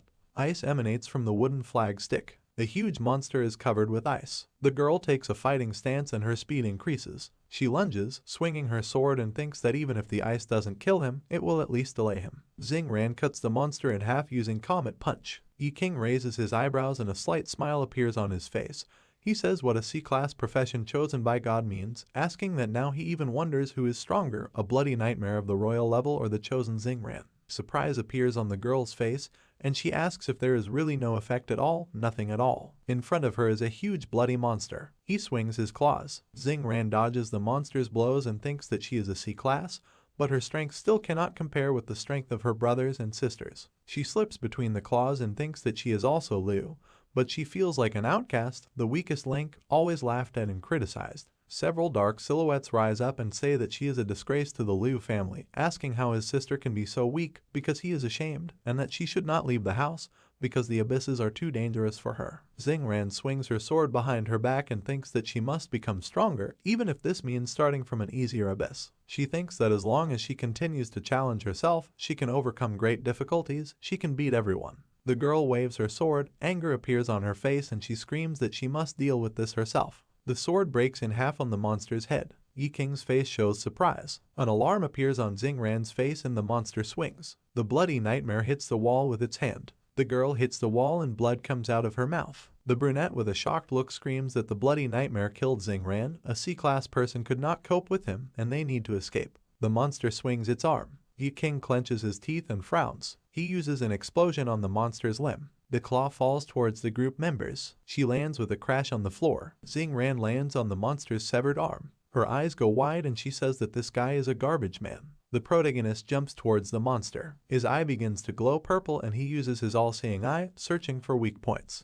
King swings his arms, forming fire magic in his hands, and muses that if this monster reaches the king level, it will be able to survive under any circumstances if the level is high enough. It can even become completely immune to freezing, slowing down and stopping. Even some places that were initially his weaknesses will cease to be his weak points as the level increases. The ring on the protagonist's hand disappears and he thinks that there is no longer any point in holding back and it's time to activate all the characteristics in full. King hits the monster, creating a large explosion. A look of alarm appears on the guy's face as the bloody nightmare begins to scream. He lands and runs away from the monster's attack. Ran drinks a healing potion while the brunette shouts that the guy is very fast. King does a somersault on the back of the bloody nightmare's head. He lands and jumps back. The guy takes a stance, gathering magical powers, and reflects that as soon as he finds the monster's weak point, they will be saved. The bloody nightmare in front of him explodes. A grin appears on King's face and he thinks that no matter what part he blows up, it will still grow back, and he also didn't notice the weak points on his body, as if this monster is being controlled remotely. The guy opens his eyes wide and understands that maybe he is being controlled remotely. He points his finger at the fireteam guys and shouts that when the stone tablet was removed, an image of a blood test appeared indicating that the tablet had something to do with the bloody nightmare. Let them kick that tablet to him. The male warrior looks in surprise at the stone tablet in front of him. He kicks her, sending her high into the air and yelling for the guy to catch her. A tablet flies through the air and the system window says that the intelligence test has been passed and now he can decipher the ancient writings, and there is an ancient spell to be deciphered to lift the blood curse, to which the guy thinks that the solution was right in front of their eyes, and if only he had known, he would have used the all-seeing eye from the very beginning. The monster hits the sign with his hand. He takes it and puts it in his mouth. A yellow aura appears around the monster and the system window indicates invincible mode. People from the fire team come closer to the guy and they ask why he froze, to which the protagonist curses. King's face becomes alarmed and he turns his head, saying that the blood curse has entered an invincible mode. Ran looks at the guy with concern and asks if they have met before because he looks familiar. He turns his head in surprise and asks if she really doesn't recognize him. The girl's eyes open wide. She remembers how he defeated the bear, while King says that they met 2 years ago in the abyss. He was then a scavenger who earned experience points and she witnessed how he received his first experience point in life. She replies that 29.5 points from this monster, and this one is a garbage man. Ran points her finger at him and says that she remembers him. His name is Sin, to which the guy corrects her, saying that his name is King. A smile appears on her face and she says that she did not know that he had already changed his profession. The protagonist smiles and folds his arms across his chest, saying that he is now a level 1 scavenger. The girl's eyebrows frown on her face and he thinks that he risked his life and accumulated points over and over again and became so strong. King scratches her cheek with her hand and asks why she is looking at him like that, and Ran thinks that if he thinks about it, even this scavenger is stronger than her. The girl brings the sword with ice and says that it still doesn't sound cool. She lowers the sword and the blade is restored from ice, saying that the tablet will circulate inside the body of the bloody nightmare. She can freeze it. This will stop him for a while and let the guy use this time to find the tablet. Ran looks worriedly at King, who smiles and says that 1 head is good, but 2 is better. He raises his fist in the air and says that she can count those 0.5 points as her reward, asking if they can defeat this monster together. The girl looks in surprise at the guy's clenched fist. She extends her hand with a fist and smiles, saying that only if he doesn't get in the way. The guys turn to the attack team members, who say that they are not much use, but they are ready to fight to the end. King puts his hands in his pockets and says okay, then they all go together, so they will definitely get out alive. A guy and a girl stand in front of a monster. The stone tablet is located in the thickness of the blood. King furrows his brows and says that they have 5 seconds before he goes into invincible mode. Otherwise the monster will go into berserk mode and the massacre will begin for the next 30 seconds. He turns to the guys and shouts for them to listen to him. These 30 seconds are their last hope. They must return alive. The warrior man and another guy begin to tremble, saying that they need to come back alive. They raise their hands up and shout that yes, they will return alive, and the system window says that morale has risen. A bright blue light illuminates Ran and the system window shows that morale is raised, reducing weakness by 100%, increasing regeneration rate by 15%, duration 30 seconds. The girl turns her head in alarm. The corners of her mouth curl into a smile and she says that it turns out that even the garbage man should not be underestimated. Ran points his sword forward and shouts for the soldier to watch out for the monster's fury. The bloody nightmare turns his attention to the warrior man, who who shouts to him that he saw this and shows a disapproving gesture. The monster waves its tentacles. Xing Ran puts his hand out to the side and shouts for the magician to aim at his newly grown claws and cover the scavenger. The brunette collects magic in her staff. Blue magical rays radiate from him towards the monster. Several glowing balls end up near a bloody nightmare. Yi King frowns and says that the stone tablet will help end this test, because if you destroy the tablet with a fireball, the test will never end. The girl looks at the guy in alarm and asks what to do then. The protagonist's eyes glow purple and he says that he thinks he can take it out with one hand. Xing Ran looks at the guy in shock and shouts that he must be joking. The tablet floats in the blood and the girl screams that he really wants to dive into his stomach and personally get the tablet. Yi King extends his hand, an orange aura surrounds him, saying that frankly speaking, yes. Xing Ran's eyes open in surprise and she looks at the guy. She reaches forward and shouts for the shooter to aim for the roof and make a ladder for them to climb. The man strings an arrow in his bow and shouts that he is doing it. He points the bow upward. Stone debris falls from the ceiling onto the monster. Anger appears on Xing Ran's face and she screams that she will freeze his lower torso and the rest. A bloody nightmare breaks through the stone rubble and the guy tells her to leave it all to him. The girl and Yi King run towards the monster. A bloody nightmare is looking at the guys. The protagonist dodges the monster's attacks. He is surrounded by a purple aura and says that his ability to regenerate can heal minor wounds, which means he is not afraid of minor injuries. A scratch appears on the guy's shoulder. Xing Ran places the flag in front of him. Yi King jumps over the monster whose legs are frozen. The guy swings at the monster and the girl screams at him to aim for the chest because it will be easier to hit. Yi King furrows his brows on his face and shouts that he is not fast enough. His eyes glow purple and he jumps, activating the Berserker state which grants 20 points to his speed. He drinks the purple liquid from the bottle, using the poison resistance skill, which uses the opposite effect of the drunk potion, and therefore his speed increased by 15%. A card with an image of a bottle with a green liquid and the inscription slowdown potion, and the protagonist thinks that he will finally need the potion cards that he picked up at the entrance to the abyss. A system window appears on which it is written that the protection indicators have additionally increased by 15%.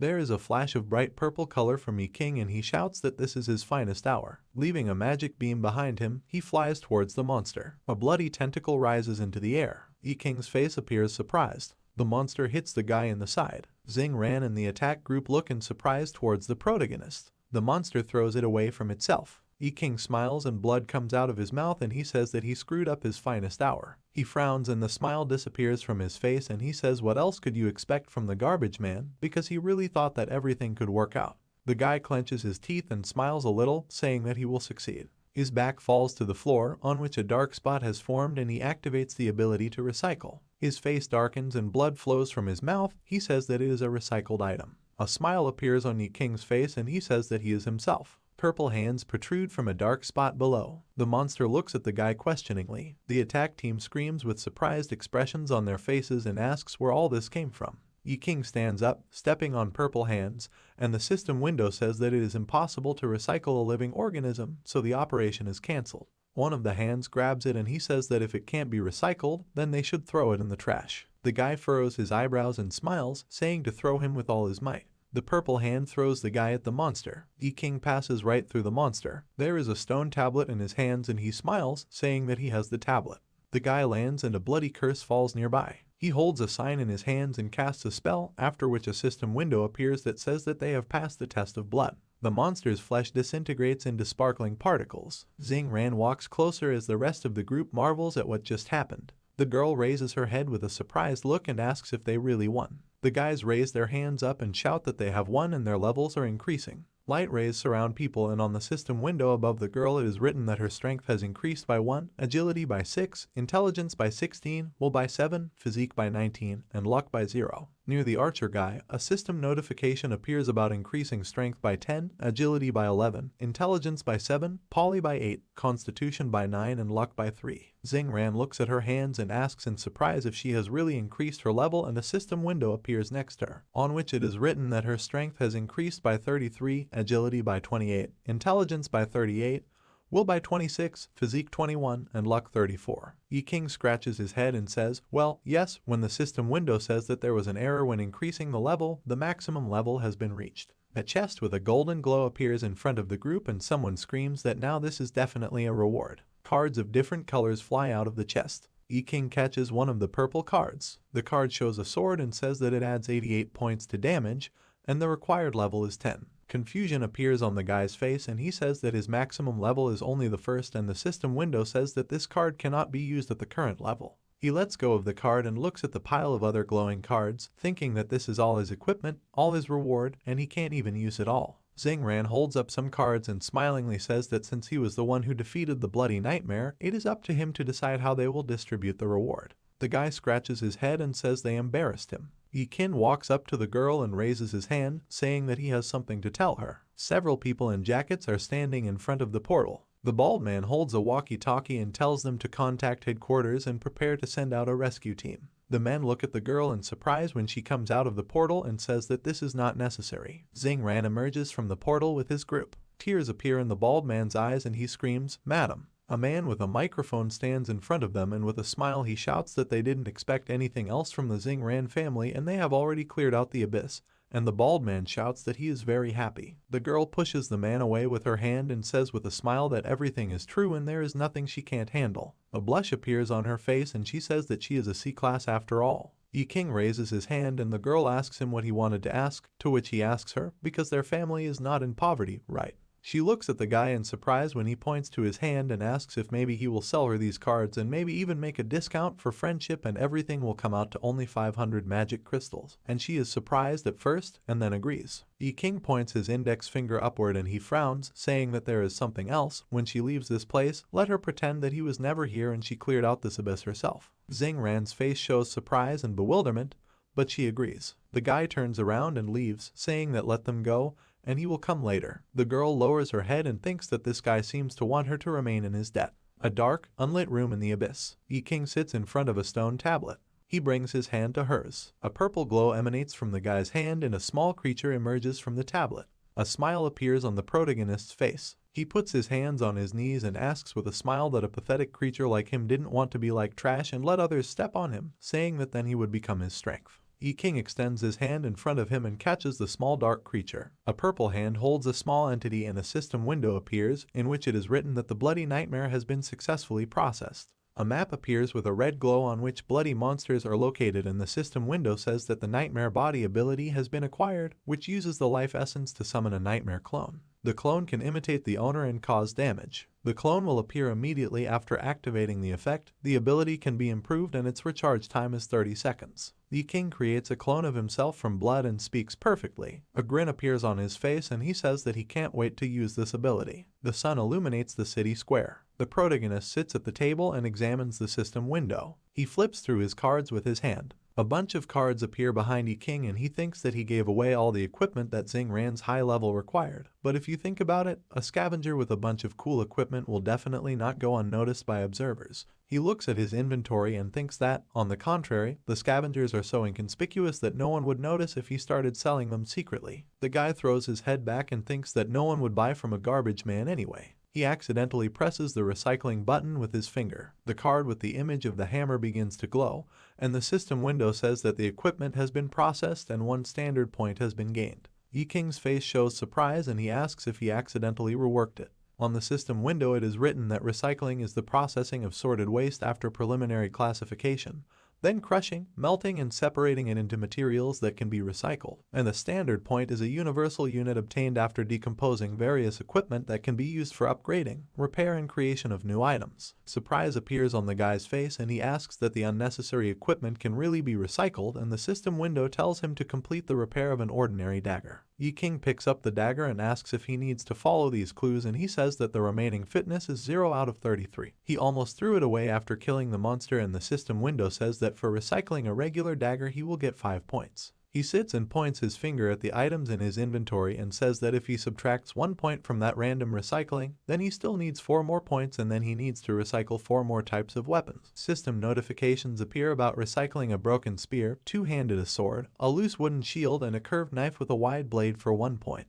The guy looks at the glowing dagger in surprise and says that the weapons have not only been repaired, but also slightly improved in terms of durability and damage. In other words, as long as they are constantly worn out and repaired, even junk weapons can be improved. A system window appears, which says that this is a regular dagger with a fitness of 34 out of 34 with a durability increase of 1, requiring the first level, With damage of 22, an increase of 1, and the recovery reward was maximum fitness for use +1 and damage +1. A smile appears on Yi King's face and he says that it seems that the garbage equipment also needs to improve its quality. A system window appears and it says that they congratulate him on completing his training, and that he chooses his reward, either a recipe for a magic potion that can instantly restore mana and at the same time restore strength, or the random stats are increased by 2. Card with an image of a flask with blue liquid and the inscription of a recipe for a magic potion. A man shines a torch in a dungeon. Yi King raises his hand to his face and thinks that now he does not need attribute points, because what worries him most is that when he plunges into an abyss, he cannot predict its depth. Many unprepared guys often run out of mana before they find the boss's lair and have to retrace their steps to replenish their supplies. 2 exhausted men walk down the corridor, and the guy muses that as a result, magic bottles are often a key means of survival for a group, and the value of these bottles speaks for itself. A smile appears on his face and he puts his hand to himself when a hint text appears on the system window because he has learned to restore objects. A blue card appears in front of him with a recipe for a magic potion written on it. The guy scratches his cheek when a system window appears in front of him, which says that the magic potion requires 6 points in any container. He holds his head with his hand and has a glass next to him as he ponders that it is not surprising that he will need glasses to make the potion, but a container. He raises his hand and talks to the man behind the counter, asking if he can ask them to give him some container. There are 4 glasses on the table in front of Yi King. A scale and an image of a glass appear above his head and he says that the garbage has been completely recycled, and the next step is regeneration, surprised that to create it you need to go through a mini-game. The cafe worker looks at the protagonist with interest. A guy sits in front of glasses with blue liquid, from which steam comes out. He picks up one glass and says that it looks strange, but is quite usable. He brings the liquid to his mouth and the system window says that he drank a magic potion. His face turns disgusted and he spits out the potion, saying it tastes like rotten eggs. Yi King is surrounded by a blue aura and he looks at his hands, saying that he feels like mana has increased and physical weakness has disappeared, and a notification appears on the system window that magic indicators have increased, strength and endurance indicators have increased. The protagonist leaves the room, holding a mug and thinking that today he will clear out another abyss. The bald man with scars squeezes a cigarette in his teeth and smiles and says that it's true to Yi King. The guy turns his gaze to the man. He is surrounded by 3 men with scars and says that only a few days have passed, but his behavior has noticeably changed. He puts his hand on Yi King's shoulder and asks if he found any crystals while he was digging through the trash, saying that he has been looking for it for a long time and was going to report it missing. The guy leaves the man and says that he has paid off all his debts and let them leave him alone. A man with a scar puts his hand on his shoulders and puts out a cigarette and a glass, asking that he really thinks that he is already free, saying that he may have paid his own money. But his contract is still in force, and let the guy not forget that he is a scavenger, and he will die as one, let him not try to jump over his head. He furrows his eyebrows and says that Yi King is pretending to be so tough, but who is he trying to fool? He hits the guy on the hand and the glass falls. The man puts his hand on his shoulder and shouts that he is really so pathetic that he can't even hold a glass in his hand. He's worked too hard. Does he know how it will all end for him? Then after guys flex their fists, and one of them says that he was always disgusted to look at.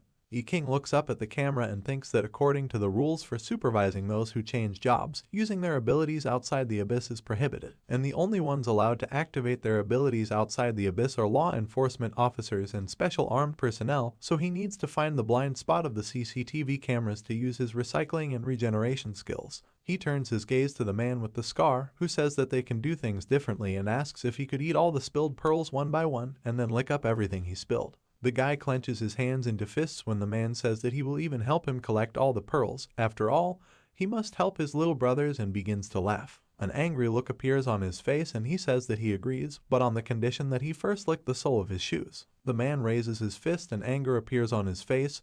He shouts, "You bastard." Someone steps towards the guys. The man lowers his fist and trembles, asking if it is Caesar. A blonde man with yellow eyes appears in front of him. This is Rodrigo Caesar from the Blood Oath Class C hunting group. The blonde takes the man with the scar by the tie and asks if they have gathered enough people, to which they answer that there is almost only one person left. Caesar has bulging veins on his face and asks where the last man is. He turns his gaze to the protagonist, addressing him. The bald man looks surprised when the blonde man says that the guy is hired. Sweat runs down his face and he says that Yi King is just a garbage man. The guy turns to the guys. The blonde looks at him and frowns when the man with the scar says that someone who can fight will suit him, and will now go and find someone. To which Caesar replies that when entering the abyss under the red moon, All the monsters will be extremely ferocious, so he needs someone to use as cannon fodder, and as for strength, it doesn't matter. King lowers his head and thinks about the red moon. The blood moon rises over the city, and he thinks that during the red moon, monsters go into a berserk state, and rare monsters will also appear in the abyss. The rewards given for killing these monsters will be doubled, and the number of magic crystals dropped will also increase. The portal glows with a scarlet light. The crystals fall apart in different directions. King takes off his hood and says with a smile that he is in, "Let them write him down." Caesar frowns and smiles lightly, which is great, and he is very smart. He raises his hand and beckons with his finger, telling the guys to come closer. The protagonist turns around at someone's scream. Lao Chen points at King with horror on his face and shouts that it's him. Surprise appears on the protagonist's face when the man shouts that it's him. He approaches Lao Chen and grabs his face with his hand, yelling at him to shut up. The guys start fighting and one of them shouts at him to shut his mouth because it smells bad. Lao Chen leans on a stone pillar and breathes heavily. He angrily looks up at the protagonist and shouts that he is not sleeping and it is really him, to which the guy replies that if he had not then used the power of each of them, they would all have died there, and only thanks to him is he still alive. Caesar looks out from the corner of the column and asks if the guys know each other, to which King replies that no. He turns away from the guys as Lao Chen shakes and tells them that it's understandable, asking how a man who killed his team members can have friends. The protagonist turns his menacing gaze on the man and asks how he got out. Lao Chen furrows his brows and opens his mouth wide, shouting that the committee initially wanted to sentence him to 15 years in prison, but he dropped all his charges and paid a fine of $1.5 million to get him released and is now bankrupt because, for the guy, he's lost all his levels, now he has to start all over again, and if he doesn't make amends, the man will report him to the committee. King is surrounded by a purple aura and says that if the man utters one more word, he will actually process him like rotting garbage. A dark metro building without electricity, Metro City. Caesar walks with the guys to the red portal. The guy in the purple t-shirt waves his hand and greets them, saying that they are now in the ranks of cannon fodder and asks what his profession is. The guy himself is level 3 and is a bard. His name is Tong. The protagonist turns to him and says that he is the first level scavenger King, and Lao Chen says that he is the first level magician. He awkwardly looks at Tong, who put his hand on his shoulder and says that everything is fine, there is only a rabble gathered here, so no one will laugh at him. In the end, they all decided to exchange their lives for money. There is nothing humiliating than this, and the protagonist thinks that it looks like he won't be able to hide in this group. The guy waves his hand and smiles, saying to let him introduce the other members of his suicide club, and their team needs a leader, and he, as a level 3 bard, nominates himself. The man with the staff smiles and says that he has the highest level among them, and therefore they must obey. He is a second-level healer, whose name is Lao Zhu.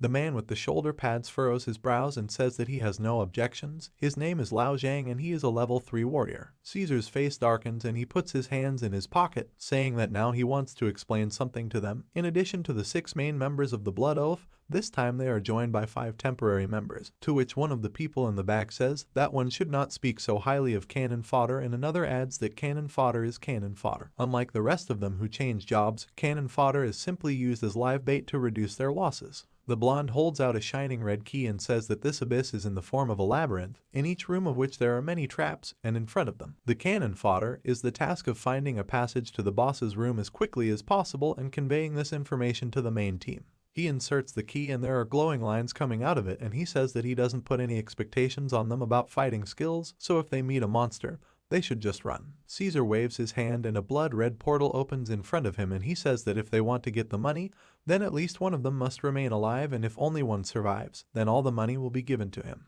The male healer raises his hand to his mouth and his friend worriedly asks why he is coughing. Lao Zhu frowns and looks at the blonde, saying that he cannot back down because he has 4 daughters and he has to feed them. The warrior man sighs and lowers his eyes, saying that his wife is dying and therefore he must take a risk. The bard guy raises his hand and shouts for them to go. The men look at each other and the warrior says that this is a new face, to which the healer replies that someone always dies, someone else comes to take his place. King puts his hands in his pockets and smiles as Dao Jiang says that of course it is understandable, but this new face looks too relaxed and this is the first time he has seen someone who goes to his death so calm. The Suicide Squad stands in front of the gate with the portal. Tong turns to his comrades and, smiling, asks if it is not strange, saying that they have not met a single monster yet, to which Lao Chen shouts at him not to curse. Steam comes out of Lao Tizu's mouth and he says that it has become a little cold, to which the warrior says that the temperature has definitely dropped. Tong holds hands and trembles, saying that he knew that he needed to dress warmer, but they would just go longer. He steps on a sliding slab in the floor. A huge blade falls on them from the ceiling. Yi King throws a stone, saving the bard from the blade. Zhu Tong turns around in surprise as the guillotine slams into the floor. He scratches his head and asks what happened, and the protagonist awkwardly wonders how the guy even lived to see this day. Zhu Tong turns away and laughs, saying that he is lucky because he almost died while having one luck. The guys notice how he steps into another trap. Cocoons fall on him from the ceiling. They land on the ground in front of the party. The healer's face darkens and he looks at the cocoons, asking if they are alive. Surprise appears on his face when claws appear from the cocoon. The monsters hatch from cocoons and scream loudly. These are level 5 demon spiders. They are an elite monster, a demonic insect that spits poison. The bard throws his hands up and shouts that he hates spiders. Lao Chen extends his arms in front of him using fire magic and activates the fire. Fire projectiles end up in the monsters' heads. The guys become alarmed and shout that these are elite monsters, to which the warrior shouts for them to let him attack. He swings his sword, cutting through the monsters. One of the spiders stands in front of Yi King. It bites his leg, dealing 0 damage. The guy kicks him, opening his head and tearing his body into pieces. Lao Chen turns to him with a worried face and asks why he is so arrogant, since he is just collecting garbage. The remains of the spider are enveloped in a purple glow and a system window appears on which it is written that raw materials for processing the body of the spider have been detected. Start processing. Yi King's eyes glow with blue light and purple particles float nearby. He agrees and receives 1 attribute point. A card appears with an image of a purple fang, on which it is written that a lasso, a hardening poison, has been obtained. When the weapon hits the target, it is accompanied by a poison effect for a few seconds. It deals 60% of the weapon's damage. If the attack is a critical hit, the total damage will be increased to 120% of the weapon's damage. And from the requirements, the agility indicator is not lower than 25. This item belongs to the type of blades that are mutually exclusive with the vampire type. A system window appears, which says that the lasso is an additional type of ability that can be used on objects and equipment. After a single use, the arcane will disappear and the target item or equipment will continue to receive the arcane's buffing effects until it is destroyed. Arcana of the same type cannot overlap each other. Several arcana have the property of merging. Yi King furrows his brows and says that it looks like by processing corpses, he can get not only skill cards, but also arcana, and it looks like arcana also enhance equipment. The male warrior delays the attacks of the monsters and shouts for the newcomer to stop having his head in the clouds, and if he cannot help others, let him leave. Yi King lowers his head and closes his eyes, holding the dagger, which is surrounded by a purple aura, and he says that he is on his way and will try the quenching poison on this ordinary blade. The bard guy runs away from the spider monster. Zhu Tong puts a mask on his face and reflects that even though he is the oldest in level, he is afraid to confess to them. He dodges the spider's strike. He turns to the members of his squad with a worried look and thinks that his profession does not involve any combat skills at all. He can only give bonuses to others. Zhu Tong raises his hand with a microphone and a flame lights up behind him. He reflects that the situation is now too dangerous and he knows what to do. He puts the microphone to his mouth and begins to sing loudly. Yi King looks at the bard in bewilderment. The monster spreads its claws and screams. The system window says that the enemy has become stronger. Zhu Tong runs away from the spider with tears in his eyes, shouting why he became stronger. Apparently it was the wrong song. He turns his head towards the monster attacking him. The spider flies towards him. The protagonist cuts the monster with his improved dagger. A purple glow appears near the spiders and someone shouts that the monsters have become stronger. The warrior and healer of the squad stand discouraged and shout that they need to retreat. Lao Chen uses magic against the spiders and screams. Yi King makes a quick dash. The monster's head is cut into several pieces. The severed parts of the spider fall in front of Lao Chen. Monsters fall and fall apart. The protagonist is surrounded by a purple aura. The healer and the warrior look at each other worriedly and talk to each other about whether that guy did it. It seems like that. The protagonist lowers his gaze to the dagger and reflects that demon spiders are resistant to poisons, which weakens the effect of poisoning. It is not surprising that the lasso he received from them is a hardening poison, because the effect itself is invisible, but becomes so during the battle. Lao Zhan and Lao Zhu approach the guy with a surprised expression and says that this bard is so strong, clearly a real leader. Beads of sweat run down Zhu Tong's face and asks if he killed him, wondering if he only wanted to help one of them. Yi King puts his hands in his pockets, standing in front of the monsters. He thinks that the monsters in this abyss have intelligence. They will not attack a target they cannot see. He furrows his brows and his eyes glow purple, thinking they will turn around and run away. The spider monsters begin to tremble. They go their separate ways and the guy says that it was predictable. Lao Chen holds magic fire in his hand and says that the monsters are retreating, and the male healer says that this is only the first location and is already so frightening. Yi King puts his hand to his chin and says that he has already processed enough arcana. He left only one card just in case and exchanged the rest for attribute points. Several cards come out of the black space and the guy says he got it. A system window appears saying he got 54 attribute points. Jutong holds a torch in his hands and says that since the monsters retreated, we must move on. He raises his hand with a torch above him and says that their mission is to advance as far as possible and from now on they must be careful and not fall into traps anymore. Yi King looks at him in bewilderment, wondering if he is talking about himself. His gaze is transferred to the glowing mirror. A blue glow emanates from the mirror and the system window says that they have discovered a secret berserker zone. The guy looks at him intently and thinks that such zones appear because of the red moon. Maybe he should explore one of them. He extends his hand, saying that he chooses a bloody nightmare. His blood double appears in front of Yi King. He points to the side with his thumb and tells him to hang around with the squad for a while and then he will pick him up. Jutong looks back at the guy's clone and asks where he was. The double follows the squad and they tell him not to lag behind because he might die. A bright flash comes from the mirror. The king appears in the cave. An empty space opens in front of him. A look of excitement appears on his face as the spider descends from above. He turns to the monster, gritting his teeth. The guy dodges the monster's attack. He furrows his brows, jumping back. He stands in front of a large monster. The spider hits one of its legs next to the protagonist. Yi King hits his paw a couple of times. There is no trace left on her and he is perplexed. The pupils of his eyes shrink and he shouts that his level of physical protection from damage is so great that there is not a scratch left on him. The spider swings over the guy's head. He defends himself with his hands and the monster throws him away. Yi King crashes into the rock, leaving a dent in it. His eye glows purple and he uses his all-seeing eye.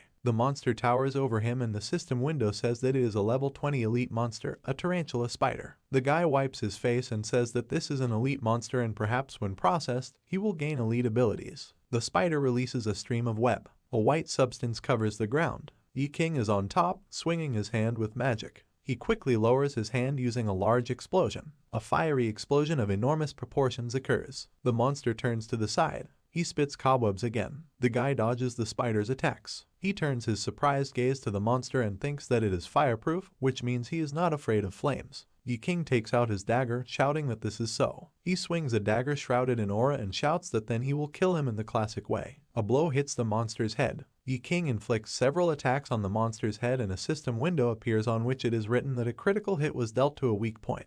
He lands in front of a writhing, screaming spider. A smile appears on his face and he says that while the bites of level 5 demon spiders are poisonous, it seems that the level 20 tarantula spider is resistant to poison. Surprisingly, this has become its weak point. The monster begins to tremble from getting poisoned and the guy says that he believes this is due to changes in their defenses and ability to reproduce. Since they no longer rely on their own hunting abilities, they can simply send spider demons to hunt in their place and what's even more ironic is that they are being poisoned by their own poison. The monster spits out a web from its abdomen. Yi King looks at this in surprise and says that he didn't expect this to be possible. The spider swings his web whip, hitting him. The guy is caught in a web. The monster approaches the entangled protagonist. A smile appears on his face and the system window says that the berserk state has been activated. He breaks the web and lands on the ground. Yi King lunges towards the spider. He hits him right in the head. The monster falls apart from the impact. The card with the image of crossed axes glows purple and a system window appears. It says that the Berserker card can be improved and you need to select an improvement.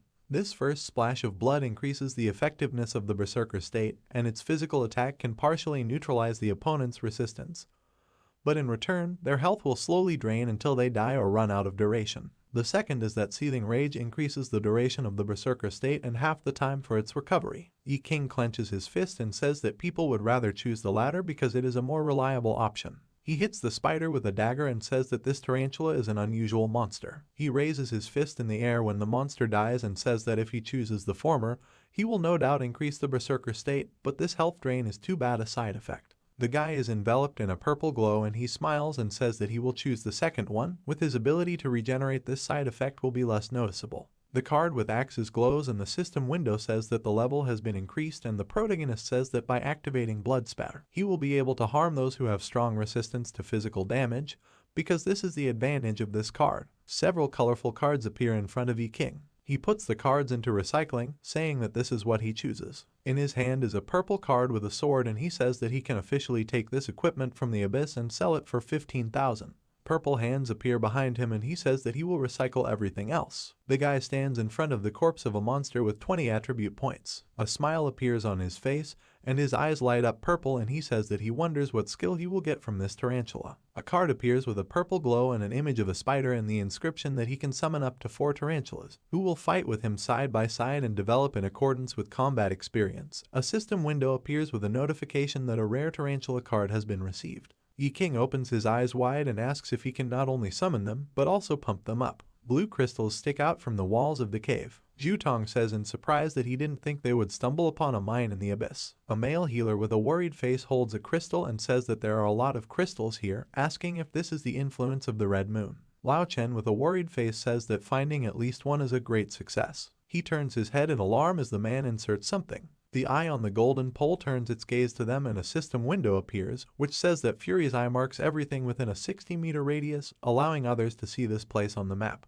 Lao Chen takes Lao Zhu by and shouts that he is really stupid. With such a treasure, they could swim in gold for the rest of their lives. Why did he mark this place for greedy bastards? To which the man replies to forget about it. They would not have survived if they had found this place without their instructions. A man warrior approaches them worried and says that in the end, their task is to pave the way for the top as cannon fodder, and if they die here, they will simply write it off as an accident and won't bat an eyelid, because to them they are just trash. Lao Chen clenches his teeth and remains silent. He pushes the man into the thorny vines and says that since he's trash, it's not a shame to throw him out. His face darkens and a wide smile appears as he shouts that he is not trash. Lao Chen's eyes widen as he is engulfed by the dark substance. He is held by purple hands and screams. He grits his teeth and furrows his brows, saying that it's all because of that bastard. He looks at the crystals and thinks that even though his level is low again, it doesn't matter if he can make money. Lao Chen takes one crystal into his hands and muses that if he can get good equipment to cover his 0 skills, he can get into the main force of the scavenger hunt teams. A smile appears on his face and he thinks that he will steal a couple. A flash appears in the ceiling and the system window says that they are trapped. A beam of red energy flashes between the guys. He pierces the healer's head.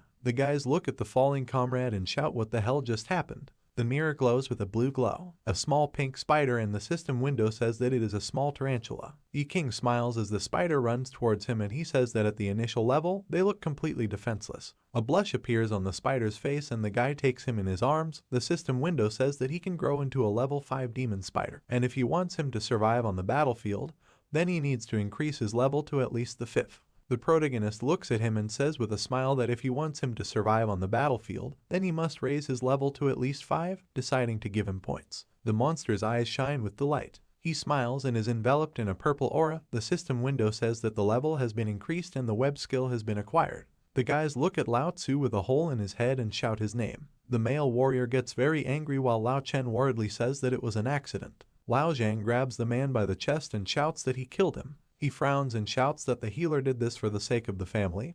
He wanted to feed the children and he died because of him. Lao Chen's face darkens and with sweat on his face he shouts that he also needs money. If he had not dropped to the 1st level again, he would already have a good life and would not have to deal with idiots. Lao Zhang pulls out his sword and says that he is a traitor and he accumulates magic, saying that he is no better because in this world it's either you or you, everything is decided by money. A wide smile appears on Lao Chen's face and he shouts that he would do the same if he was paid enough. He turns around at the sound of clapping and someone says well said and he likes his priorities. A small smile appears on Caesar's face and he asks if he can take a blood oath. They can find room for one. The guys turn at the man in shock. The man with red hair waves his hand and looks at the dead healer, telling the boss that he is still warm. The blonde closes his eyes and holds his head with his hand, saying that death is a common occurrence here. Beggars are ready to risk even their lives for a chance to earn extra money. The desire to earn more money is not something shameful, but dying is also not shameful. He takes the magician's man by the shoulder and says that with these crystals, which appear only in the red moon, you can buy cities.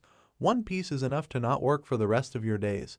But he forgot something. A smile appears on Caesar's face and he says that the price for appropriating one such thing. His face darkens and he says the price is 1 life. A figure dressed in armor appears with a large sword. The guys stand there in bewilderment. The man with red hair drops the bucket and says that the boss says that they can all take a crystal and put it in his bucket and just let them try to escape, then they will be dead. The man with an alarmed expression on his face says that any of these crystals could kill them. Do they really want to get rid of them so sophisticatedly? Caesar puts his hand to his throat and asks if he doesn't have to pay for his wife's treatment.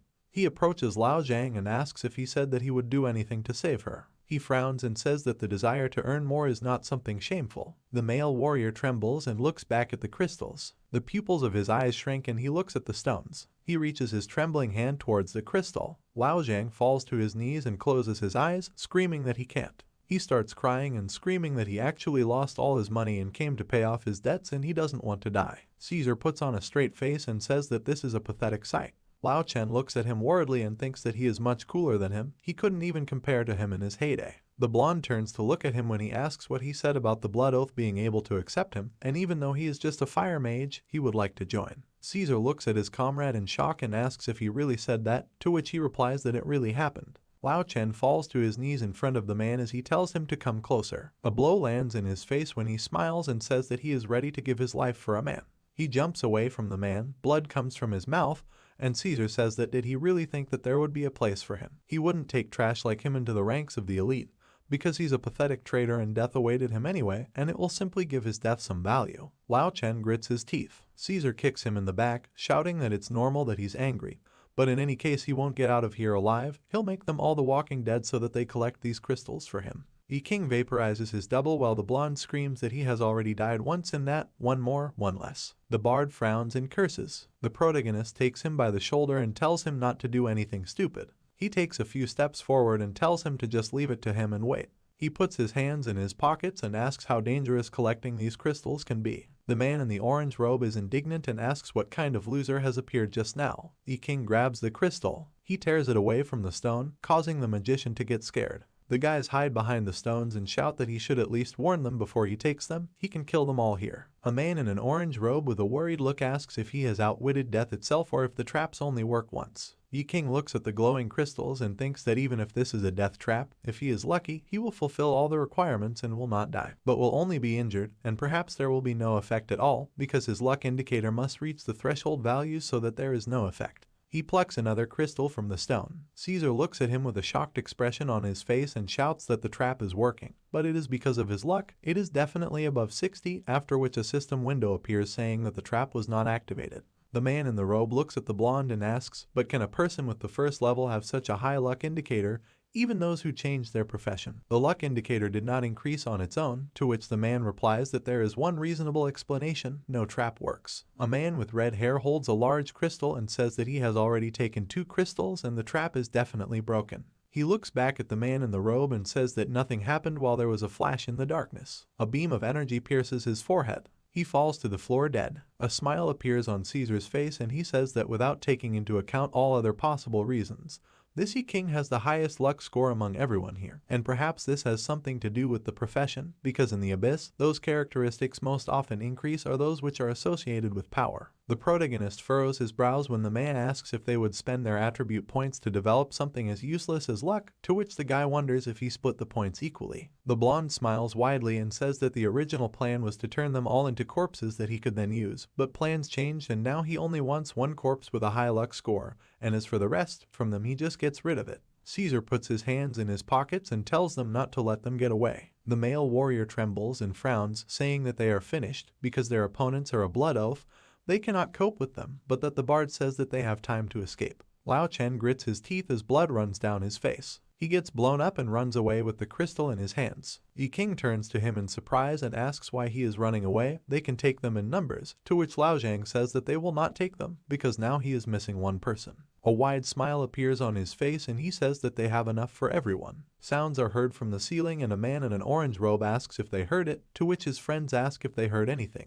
A man in a robe raises his head up. Anthropomorphic spiders run towards them from the ceiling. A system window appears saying that he has summoned demon spiders. The monster's eyes glow red and someone shouts that there are monsters here. Zhutong looks at the monsters in surprise, shouting that now they have to brush off not only the bandits, but also the monsters, to which the protagonist with a smile says that the monsters are on their side. He picked them up on the road, and the guy asks if he is a human, a spider, or something. Yi King's eyes light up with purple light and her eyes open wide. A glow appears behind the man in the robe and the system window says that this is an enemy Necromancer of level 20. The armored man raises his sword and the system window says that this is an enemy level 17 Berserker. 2 hooded men stand with serious looks. The system window says that these are 2 enemy hunters of level 18. A blonde man with a mustache stands and raises his shield. The system window says that this is an enemy paladin of level 19. Yi King lowers his head and thinks that he is not sure about the difference in levels between them and his spiders. His instincts tell him that there will be no problems. However, a system window appears in which it is written that it is impossible to determine the level and profession of enemies that are close in strength. Caesar raises one eyebrow and asks, smiling, if he can really subjugate the monsters of the abyss, saying that he seems to have learned something while collecting garbage here and there. The protagonist looks at him intently and reflects that in this case,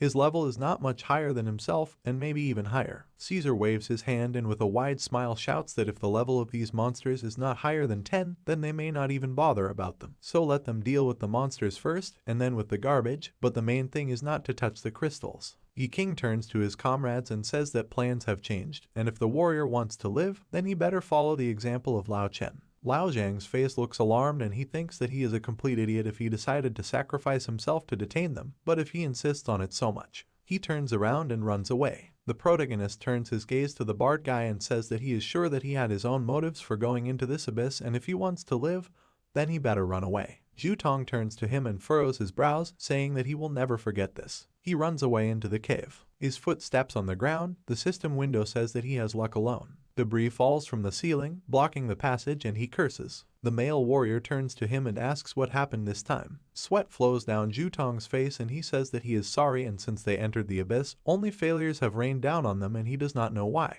A male paladin swings his hammer at a monster. The spider looks at him carefully. The paladin grits his teeth and strikes the monster. A wide smile appears on his face and he shouts that he will knock them out with one hammer. Saliva flies out of the monster's mouth. The spider spits a web at the paladin. A man tries to remove the cobwebs from his face. His eyes open wide. He looks at Yi King, who is flying towards him. He defends himself from his blow and shouts that he is too low level to attack him. Has he gone crazy? The paladin looks at the slipping dagger. He pushes the guy away from him and asks how he likes his shield. The guy is in the air and thinks that his spiders are level 10.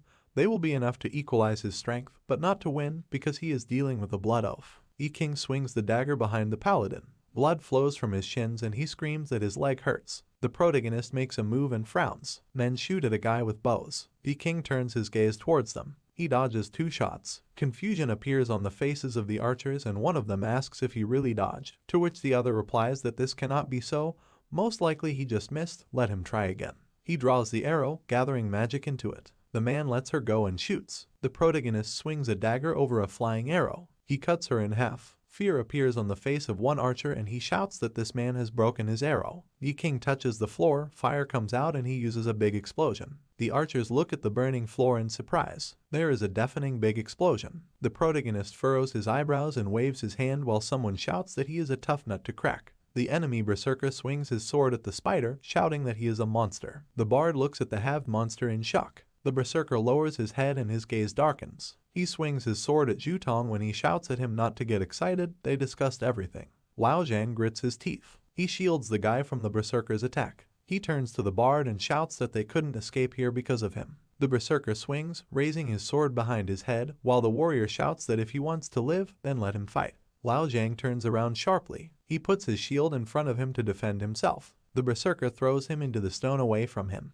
Blood pours from the warrior's mouth and he screams. In front of Zhu Tong, the sword slams into the ground. The berserker takes a few steps towards the warrior. Lao Zhang gets to his feet and chuckles. The man in armor looks questioningly at the warrior, who shouts that he shouldn't have looked into the abyss, he would have been killed anyway. Lao Zhang puts his shield in front of him and frowns, shouting loudly that debts are not asked of the dead, and let him do it quickly and painlessly, let him kill him. The berserker man smiles through his armor. He swings his sword at the warrior. He is surrounded by a purple aura. The berserker turns his gaze to Zhu Tong and asks that he really can't move because of him. The bard holds the microphone to his mouth and raises his hand, shouting that he is holding it and let Lao Zhang try again. The male warrior is surrounded by a purple aura and he shouts that the guy is holding him the same way. Yi King turns to them in bewilderment, asking what they are doing. A figure in an orange robe is surrounded by red lightning and he shouts that even if he has some kind of hidden ability, sooner or later his strength will run out and he will not be able to fight forever. Yi King frowns and a mana scale appears next to him and thinks that summoning magic really wastes a lot of energy.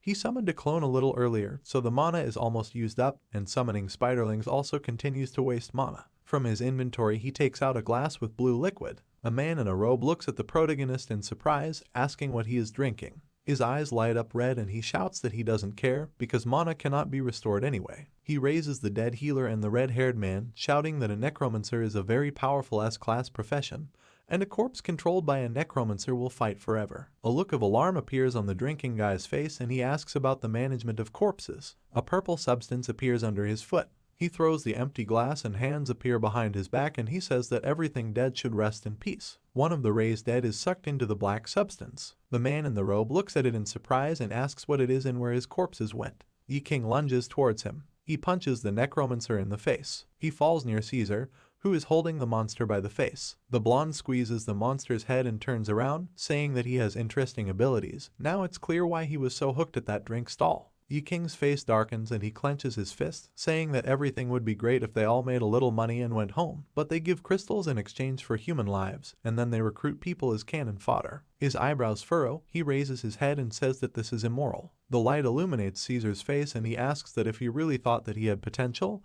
then he stopped being cannon fodder, saying that then he was daydreaming and they are all just his property, and reminds that this world is designed in such a way that whoever is stronger has power. He turns his gaze towards the shouts that they should not kill him because he is just a handyman. Jutong holds a sparkling sword in his hands. Caesar, with a smile on his face, says that it seems that due to the current situation, cannon fodder will not leave here. Blood flows from Lao Zhang's mouth and eyes and he screams not to listen to him and to raise his sword to kill him. The berserker looks in fear at the bard, who with a sword shouts that he can only strengthen others, but he himself is not able to kill even a monster, much less a person. The blonde extends his hand to the protagonist and says that one of the parties will be destroyed. A wide smile with all his teeth appears on Yi King's face and he laughs, saying that he doesn't understand what he's talking about because all he knows is this. A flaming purple aura surrounds him and he says that everyone has the right to enter the abyss and come out alive. Caesar raises his fist and says that he is naive. He hits the guy in the stomach. The protagonist flies off into the nearest stone. He frowns and thinks that it was a strong blow and he has never met a stronger person. He opened his eyes wide. The blonde man approaches him with a crazy look. Yi King jumps, dodging the blow. Caesar looks back at the guy and shouts that his fist is invincible. Beads of sweat roll down Jutong's face as someone shouts at him, asking what he's waiting for. The berserker man punches him in the face and shouts that he is a weakling. The guy falls to the floor with a crash. Blood begins to leak from his eyes. The berserker swings his sword over him. Lao Zhang grabs his stomach from behind. Anger appears on his face and he shouts that he has already done something. The berserker hits the man in the chest with his sword. Lao Zhang opens his mouth wide, screaming for him to do something. He extends his hand to the guy and asks if he is strong, so he volunteered to be their leader. Jutong's face becomes sad and he says that he was just thinking that he wouldn't have to kill monsters with his own hands if he became the leader. He falls to the floor, leaning on it with his hands and shouts that he would not have to face something like this and no one would know that he is actually not capable of such a thing. In fact, he is not strong at all. He falls to his knees in front of the berserker man and screams that he is just a loser, begging for mercy. The man fights off the monsters and shouts, asking that he cannot cause any damage, but he can improve others. Jutong's face dims and he is alarmed when he is told that he can't even choose the right boost target. He is shameless and should leave the team. He furrows his brows when people shout at him to get out. He sits on the steps and a man approaches him. Caesar stands in front of him and asks with a smile what the boy's job is. Jutong's face becomes alarmed and he says that he is a level 3 bard. The light illuminates the man's face and he tells him to come with him. Yi King crashes into a rock and breaks it when Caesar hits him. He swings at the protagonist, surrounded by a yellow glow. His eyes glow orange and he shouts that this is a martial arts technique that causes ongoing physical damage at the point of impact, and if he tries to use magic, the wound will only get worse and he will die faster. The guy dodges and the man's blow breaks the stone into pieces. He shouts that this explosion is an indicator of combat skills that will cripple even the most powerful magician. The king grits his teeth and thinks that he is moving too fast. He runs away from Caesar, who shouts at him that he really wants to dodge. The protagonist looks back and thinks that at least he loses blood when he uses this skill, and it wouldn't hurt. His eyes open wide in realization, blood. He dodges the blonde's blow and turns to Jutong. Caesar throws the protagonist away from him with his blow. He lands next to the bard. Clouds of dust surround him and he says that it is useless to hope that others will be merciful to you because you are weak, because he dreamed of this like no one else. Blood flows from the guy's mouth and he smiles, saying that it's because he, too, was disappointed with his weakness. His sword breaks against the monster's vines and he says that he is also weak and capable of little. Jutong looks at him with a frown and he says that despite this, He does not give up because there is no need to be afraid of his weakness. The monster holds the king in its tentacle and he says that you need to be afraid of your cowardice. The bard looks at him with a surprised expression when he says that one should be afraid to lose heart, to which the guy asks, to lose heart. A system window appears saying that it does 0 damage. The king hits the monster with a broken sword and shouts that he is not afraid, and on the system windows it is written that he causes 0 damage. Blood flows from his eyes and he swings his arms, shouting that he should not be afraid, and a system window appears on which it is written that he scored a critical hit and caused 1 damage. The broken tip of the sword is stuck into the monster's eye. The king stands in front of the corpse and says that he succeeded when he gathered all his strength into his fist and took the first step. With his dagger hand he wipes his face and says that he knew. He looks around and says that he spent his whole life preparing to become a king, even when he was a weak scavenger. Zhu looks at the guy in surprise, asking him to become king. He looks at the sword in his hand and says that if he doesn't get stronger he will die. Compared to ridicule, it was better to just disguise himself and avoid fights. He furrows his eyebrows and says that he wants to become stronger, he wants to be strong in spirit. He turns to the berserker, who says what kind of nonsense is this, because his 3rd level cannot be compared with his 17, he cannot win, but he even became interested and he will just stand here. Zhu throws the sword aside. The berserker man looks at him in surprise. A microphone appears in his hand. He brings it to his mouth and begins to sing, a blue aura surrounding him. A bright light illuminates the man's face. Caesar looks at the guys in bewilderment and asks, what the hell is this? Are they really serious now? The king smiles widely with all his teeth and says that it is because he has found the best improvement in the world. His eyes glow red and he summons a bloody nightmare, while a text appears on the system window stating that inspiration has been received. All damage he causes increases by 15%. Defense speed and resistance also increase by 15%. A dark substance lands on the ground. She falls behind the berserker. The man looks at the clone that has appeared in surprise. He is entangled in bloody goo. He pulls his hand up when the bloody tentacles take him and screams for it to leave him. Zhu looks at him with empty eyes. He turns his head the other way. The king dodges Caesar's fist as he screams for him to die. He swings, hitting the guy in the face. The protagonist frowns and thinks that thanks to his strong magic, he has fast regeneration. He swings his dagger, activating a berserk state, blood spattering. The guys exchange blows, dust flies from them. The king swings his dagger, striking the blonde. He looks at the guy in surprise and wonders what happened to his armor, why he was able to wound him with an ordinary dagger. The pupils of the protagonist's eyes shrink and he thinks that the blood splashes don't care about his armor, but martial arts still make him sweat. He makes a dash and thinks that he needs to end this fight as soon as possible. A wide smile appears on Caesar's face and he shouts that this is interesting. He dodges the attack. He hits the hand of the guy with the dagger and shouts that 20 years of practice can really lose to some garbage man. Caesar punches the protagonist in the face, shouting that he can now feel the difference in power. The king leans his hand on the floor and the man shouts that those who have improved martial arts skills can change their profession to the king of destruction or street fighter. He suddenly wraps his hand around him as blood flows from his mouth. He hits the man's fist. The protagonist clenches his teeth. Caesar furrows his brows and shouts that he hates weakness, so he focused all his attention on strength. The king flies far away, flying in front of his comrade as he is hit with an instant, sky-shattering strike. Zhu looks at him in alarm as he falls. The protagonist hits the floor. Caesar, with a smile on his face, says that this is stupid. He wants to face his blow of instant death, asking if he really thinks that he will lose to such a brat, and laughs.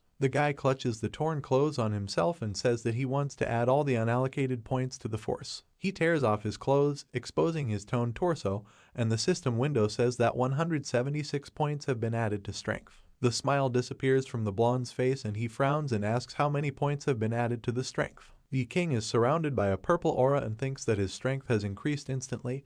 Even his muscle mass has gained. Caesar makes a move in his direction, asking, "So what?" The guy swings his fist, thinking that he is still behind in martial arts technique. He punches, his fist is surrounded by dark energy and he thinks that at least now he has enough power to punch properly. Caesar swings with a crazed expression on his face. Their fists touch, with a crash. The blonde punches the guy's punch with his fist. The king hits the man. Caesar, with broken fingers, asks how he made such a blow. Zhu looks at the protagonist with surprise on his face. The guy jumps over the blonde, swinging. He hits him in the face. The king holds the man's head and swings, saying that he won't even leave a wet spot on him. Caesar's eyes open wide. Some say that from this day on, a man is cannon fodder. 8 years ago, there are weapons stained in purple slurry on the floor and someone tells them to clean all their equipment and they will descend into deeper abysses. Caesar sits with a rag in his hands and a sword when someone tells them to try, because among them, hunters with lion hearts, the rules are that whoever is stronger is right. The human figure waves his hand and says that if they want to join their ranks, then let them show what they are capable of. Some say that, but judging by the way things are going with them at the moment, they will forever remain just cannon fodder. A huge monster growls in front of the adventurers. Caesar frowns and thinks that if he proves that he is worth something, he will be able to take a higher place in the hierarchy. He rips open the monster's stomach with his fist and thinks that he will prove it to everyone. He lowers his hands and looks at them, saying that it doesn't seem that difficult. Caesar turns around as the monster walks. He swings a punch at the blonde. He lies unconscious with a knocked-out tooth. A guy in a robe stands in front of a capsule with blue liquid and says that the lower jaw was crushed, 8 ribs were broken, the heart was pierced through, the liver, spleen and kidneys were damaged, and to replace all this, few crystals would be needed. Caesar opens his eye in the blue liquid. A man stands in front of him while he is in the capsule, and he says that technology now makes it possible to extract valuable cells from the monsters of the abyss and transplant them into the human body, and coincidentally, his DNA has many similar fragments with the DNA of the monster, and the good news is that he will live. But the bad thing is, the man with blue hair smiles madly and says that now he will be a hybrid of man and monster, and then laughs. The lion shield falls to the ground and someone says that he has proven himself worthy of joining the Lionheart as a full member. A massive figure in armor sits on the throne and tells him to put this on and become his extra arm and dog. Caesar takes the small shield emblem in his hands and asks where the others are. The man covers his eyes and says those useless rats are dead. Sweat runs down the blonde's face and he thinks that this world will swallow people whole. Poe takes the protagonist's hand and muses that if you can't show your worth, you're nothing more than trash. He rises to his feet, moving the guy's hand away from him. A system window appears notifying him that he has entered an indestructible state. His defense is greatly increased, his damage dealt is greatly increased, his speed is greatly increased. E-King opens his eyes in shock. He looks at Caesar's clenching fist and asks if he has regained his strength. The man's face becomes mad and he hits the protagonist. The guy slows down, putting his hand on the ground. The blonde gathers magical power in his hand and shouts that a significant feature of magic crystals is the rich energy and seething magical power. During the blood moon, these crystals are especially strong. He reaches out his hand to the red crystals and shouts that thanks to the transplanted organs of the monster, he can also be imbued with the power of the magic crystals. The corners of his lips droop and he raises his hand to his face, shouting that he won't be able to become even stronger than the boss of the abyss for long. The blonde grows red horns and his eyes glow. A system window appears with the text that the boss Cesar Rodrigo has been detected. Yi-King wipes the blood from his face and says that the system recognized him as a boss. What happened to his body? When a system window appears notifying him that the berserker state has expired. The state of powerlessness will continue for another 30 seconds and he says that this is not happening during. The blonde stomps his foot, breaking the ground beneath him and yells at him to give up. The protagonist turns his gaze to Ju Tong. Caesar kicks the rocks towards them, screaming for him to let go of his human body and become an unkillable monster. E-King dodges a stone flying at him. He runs next to the jumping blonde, who shouts that he accepts this price. The guy turns his gaze back. Caesar tears the man apart and opens his mouth, which contains fanged teeth. Fear appears on Ju Tong's face and he trembles, saying, "Wow." The blonde stands with horns protruding from his hand and the guy thinks that without a doubt they are too tough for high-level players. E-King, who hid his strength, is already much more powerful than his companions, but even Caesar can take him out with one blow. The man throws his head back with a smile, while the bard thinks that even though Caesar is exhausted, he still has his invincible strength, his monstrous essence, and the man says that the weak against the strong is how this fight will be. He puts his hand to his face and says that in order to become stronger, he has to show this part of himself and laughs. He turns his burning eyes to the other side and says that he completely forgot about it. Ju Tong looks at the man with alarm and says, "It's much uglier," to which he replies that one way or another he failed the mission that was entrusted to him. He is the last piece of cannon fodder who will see it. He swings at the bard and shouts to allow him to give him a heroic death. The guy puts his hand in front of him and shouts to him to wait, because if he's going to die anyway, then at least let him say something. Caesar puts his hand on Ju Tong's neck and says that he already talks too much, stupid bard. Part of the protagonist's clone appears behind him as he asks about his last wish. Ju Tong closes one eye and says that he wants to leave the abyss alive. The blood collects in one puddle. Caesar and the bard turn their gaze behind the man and he continues that, by the way, he is not the last of the cannon fodder. The blonde looks at the bloody pillars with interest. E-King is surrounded by blood and clenches his fist. There is an empty glass in front of him. He says that thanks to the bard, he gained some time. The state of powerlessness cancelled this potion. He holds a piece of the bloody nightmare on his finger and says that the naked eye cannot see his weaknesses, so he relied on the bloody nightmare to obtain secret information through direct contact with his body. Caesar frowns. Steam comes out of his mouth and he asks, "Bloody nightmare, did he really kill some clone when the protagonist had time?" Yi King lowers his head and says that he accepts the cost of this power, and although the Berserker's combat skills greatly increased his strength in a short period of time, the cost of being forced to use this power beyond his physical limits was 30 seconds of exhaustion. He frowns and speaks, but with a steel that erases the boundaries between man and monster, he stretches out his greedy hands to the abyss itself, so that the abyss naturally responds by wanting him to pay for it. Caesar waves his hand and shouts with a smile that "Stop joking, this is his strength and there is an abyss here." He flinches and looks at his hand in surprise. It swells to a large size and he screams. He looks at his hand. Yi King approaches him. The blonde's pupils shrink and become angry. He makes a dash towards the protagonist.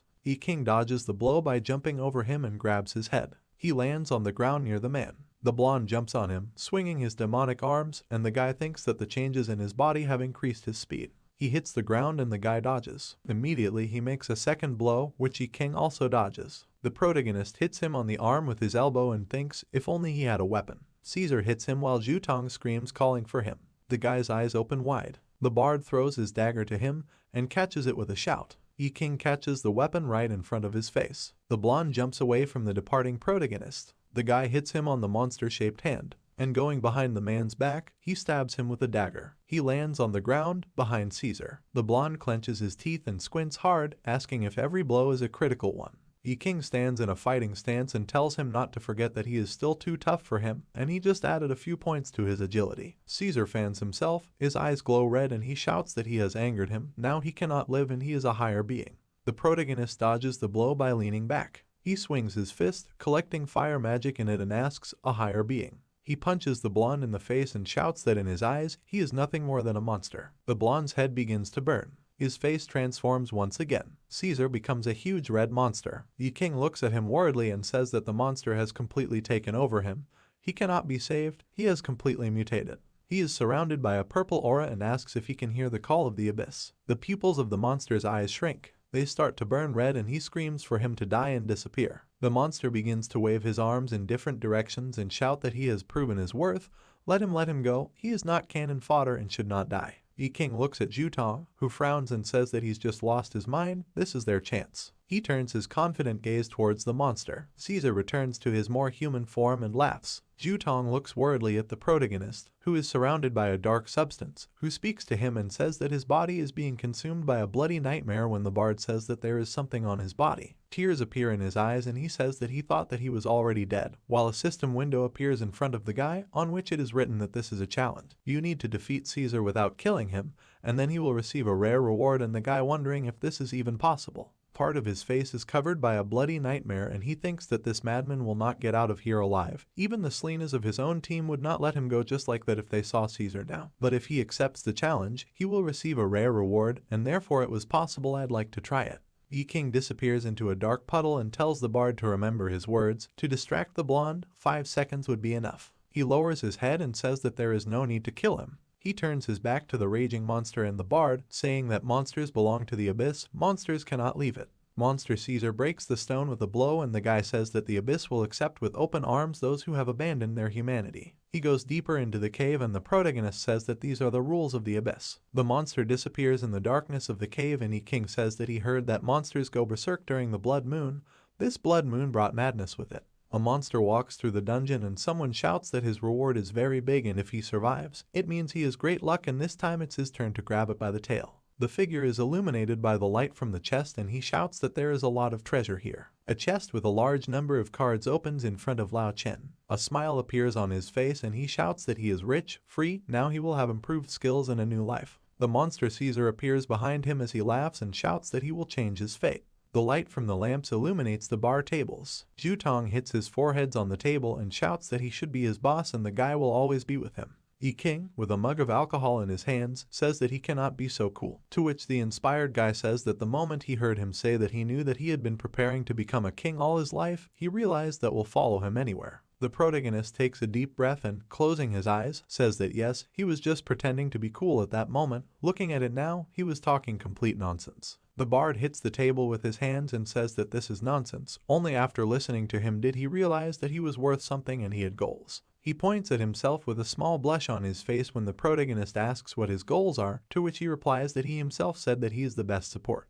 Yi King looks at him and asks, yes, he doesn't remember this. Confidence appears on Jutong's face and he says with a clenched fist and a smile that he wants to become the king of support. Sweat rolls down the protagonist's face and he thinks that a guy with agility 2 and luck 1 will miraculously survive on the battlefield, and if he continues to encourage him, it will only hurt him. The bard closes his eyes and puts his fist in front of him, saying that he should just imagine he is on the front line and the guy is strengthening him in an ambush. They have a team, to which the protagonist closes his eyes and says that he would not want Jutong to continue walking into the abyss. The guy is surprised by his words and asks why. Yi King's gaze darkens and he puts on a serious face, thinking that if he can strengthen others but still needs protection himself, then this is so-so support. He is sorry, but he just doesn't want the bard to risk his life. He waves his hand in front of the sad Jutong. The bard looks in surprise at the system window, on which 1,000 magic crystals are written, and the protagonist says that these are all his savings. They will last for a long time, so let the guy promise that he will not go into the abyss again. Jutong is sad and clenches his fists on his knees, saying that he understands that the reality is like this. He raises his head and furrows his brows, saying that he still doesn't want to live like trash, and even if he dies, he wouldn't want to be looked down on. A smile appears on Yi King's face and he reflects that he is a determined guy and he can see it in his eyes, asking that if he cannot protect himself, how can he help others? He forms a sword in his hand, asking if he remembers correctly. Then his microphone can be held in one hand, and the bard looks in surprise, saying that this is Lao Zhang's sword. The protagonist sticks a sword into the table in front of his face. Yi King spreads his hands and standing on the table says that judging by what he knows about bards, the profession is a balance of physical and magical strength. He can cause magical damage using weakening and strengthening spells, and maybe physical damage if he pumps up his combat skills. Jutong opens his eyes wide as he listens to him being told that if he handled Lao Zhang's sword poorly before, now is the time to learn. This is how he will repay. The bard grabs his sword with his hand and lowers his head, saying that he does not need these crystals. Yi King clenches his fist and says with a smile that then let him give it to the Lao Zhang and Lao Zhu families, and they will earn more in the future. Jutong puts the sword on his shoulders and says, yes, boss, with a smile on his face.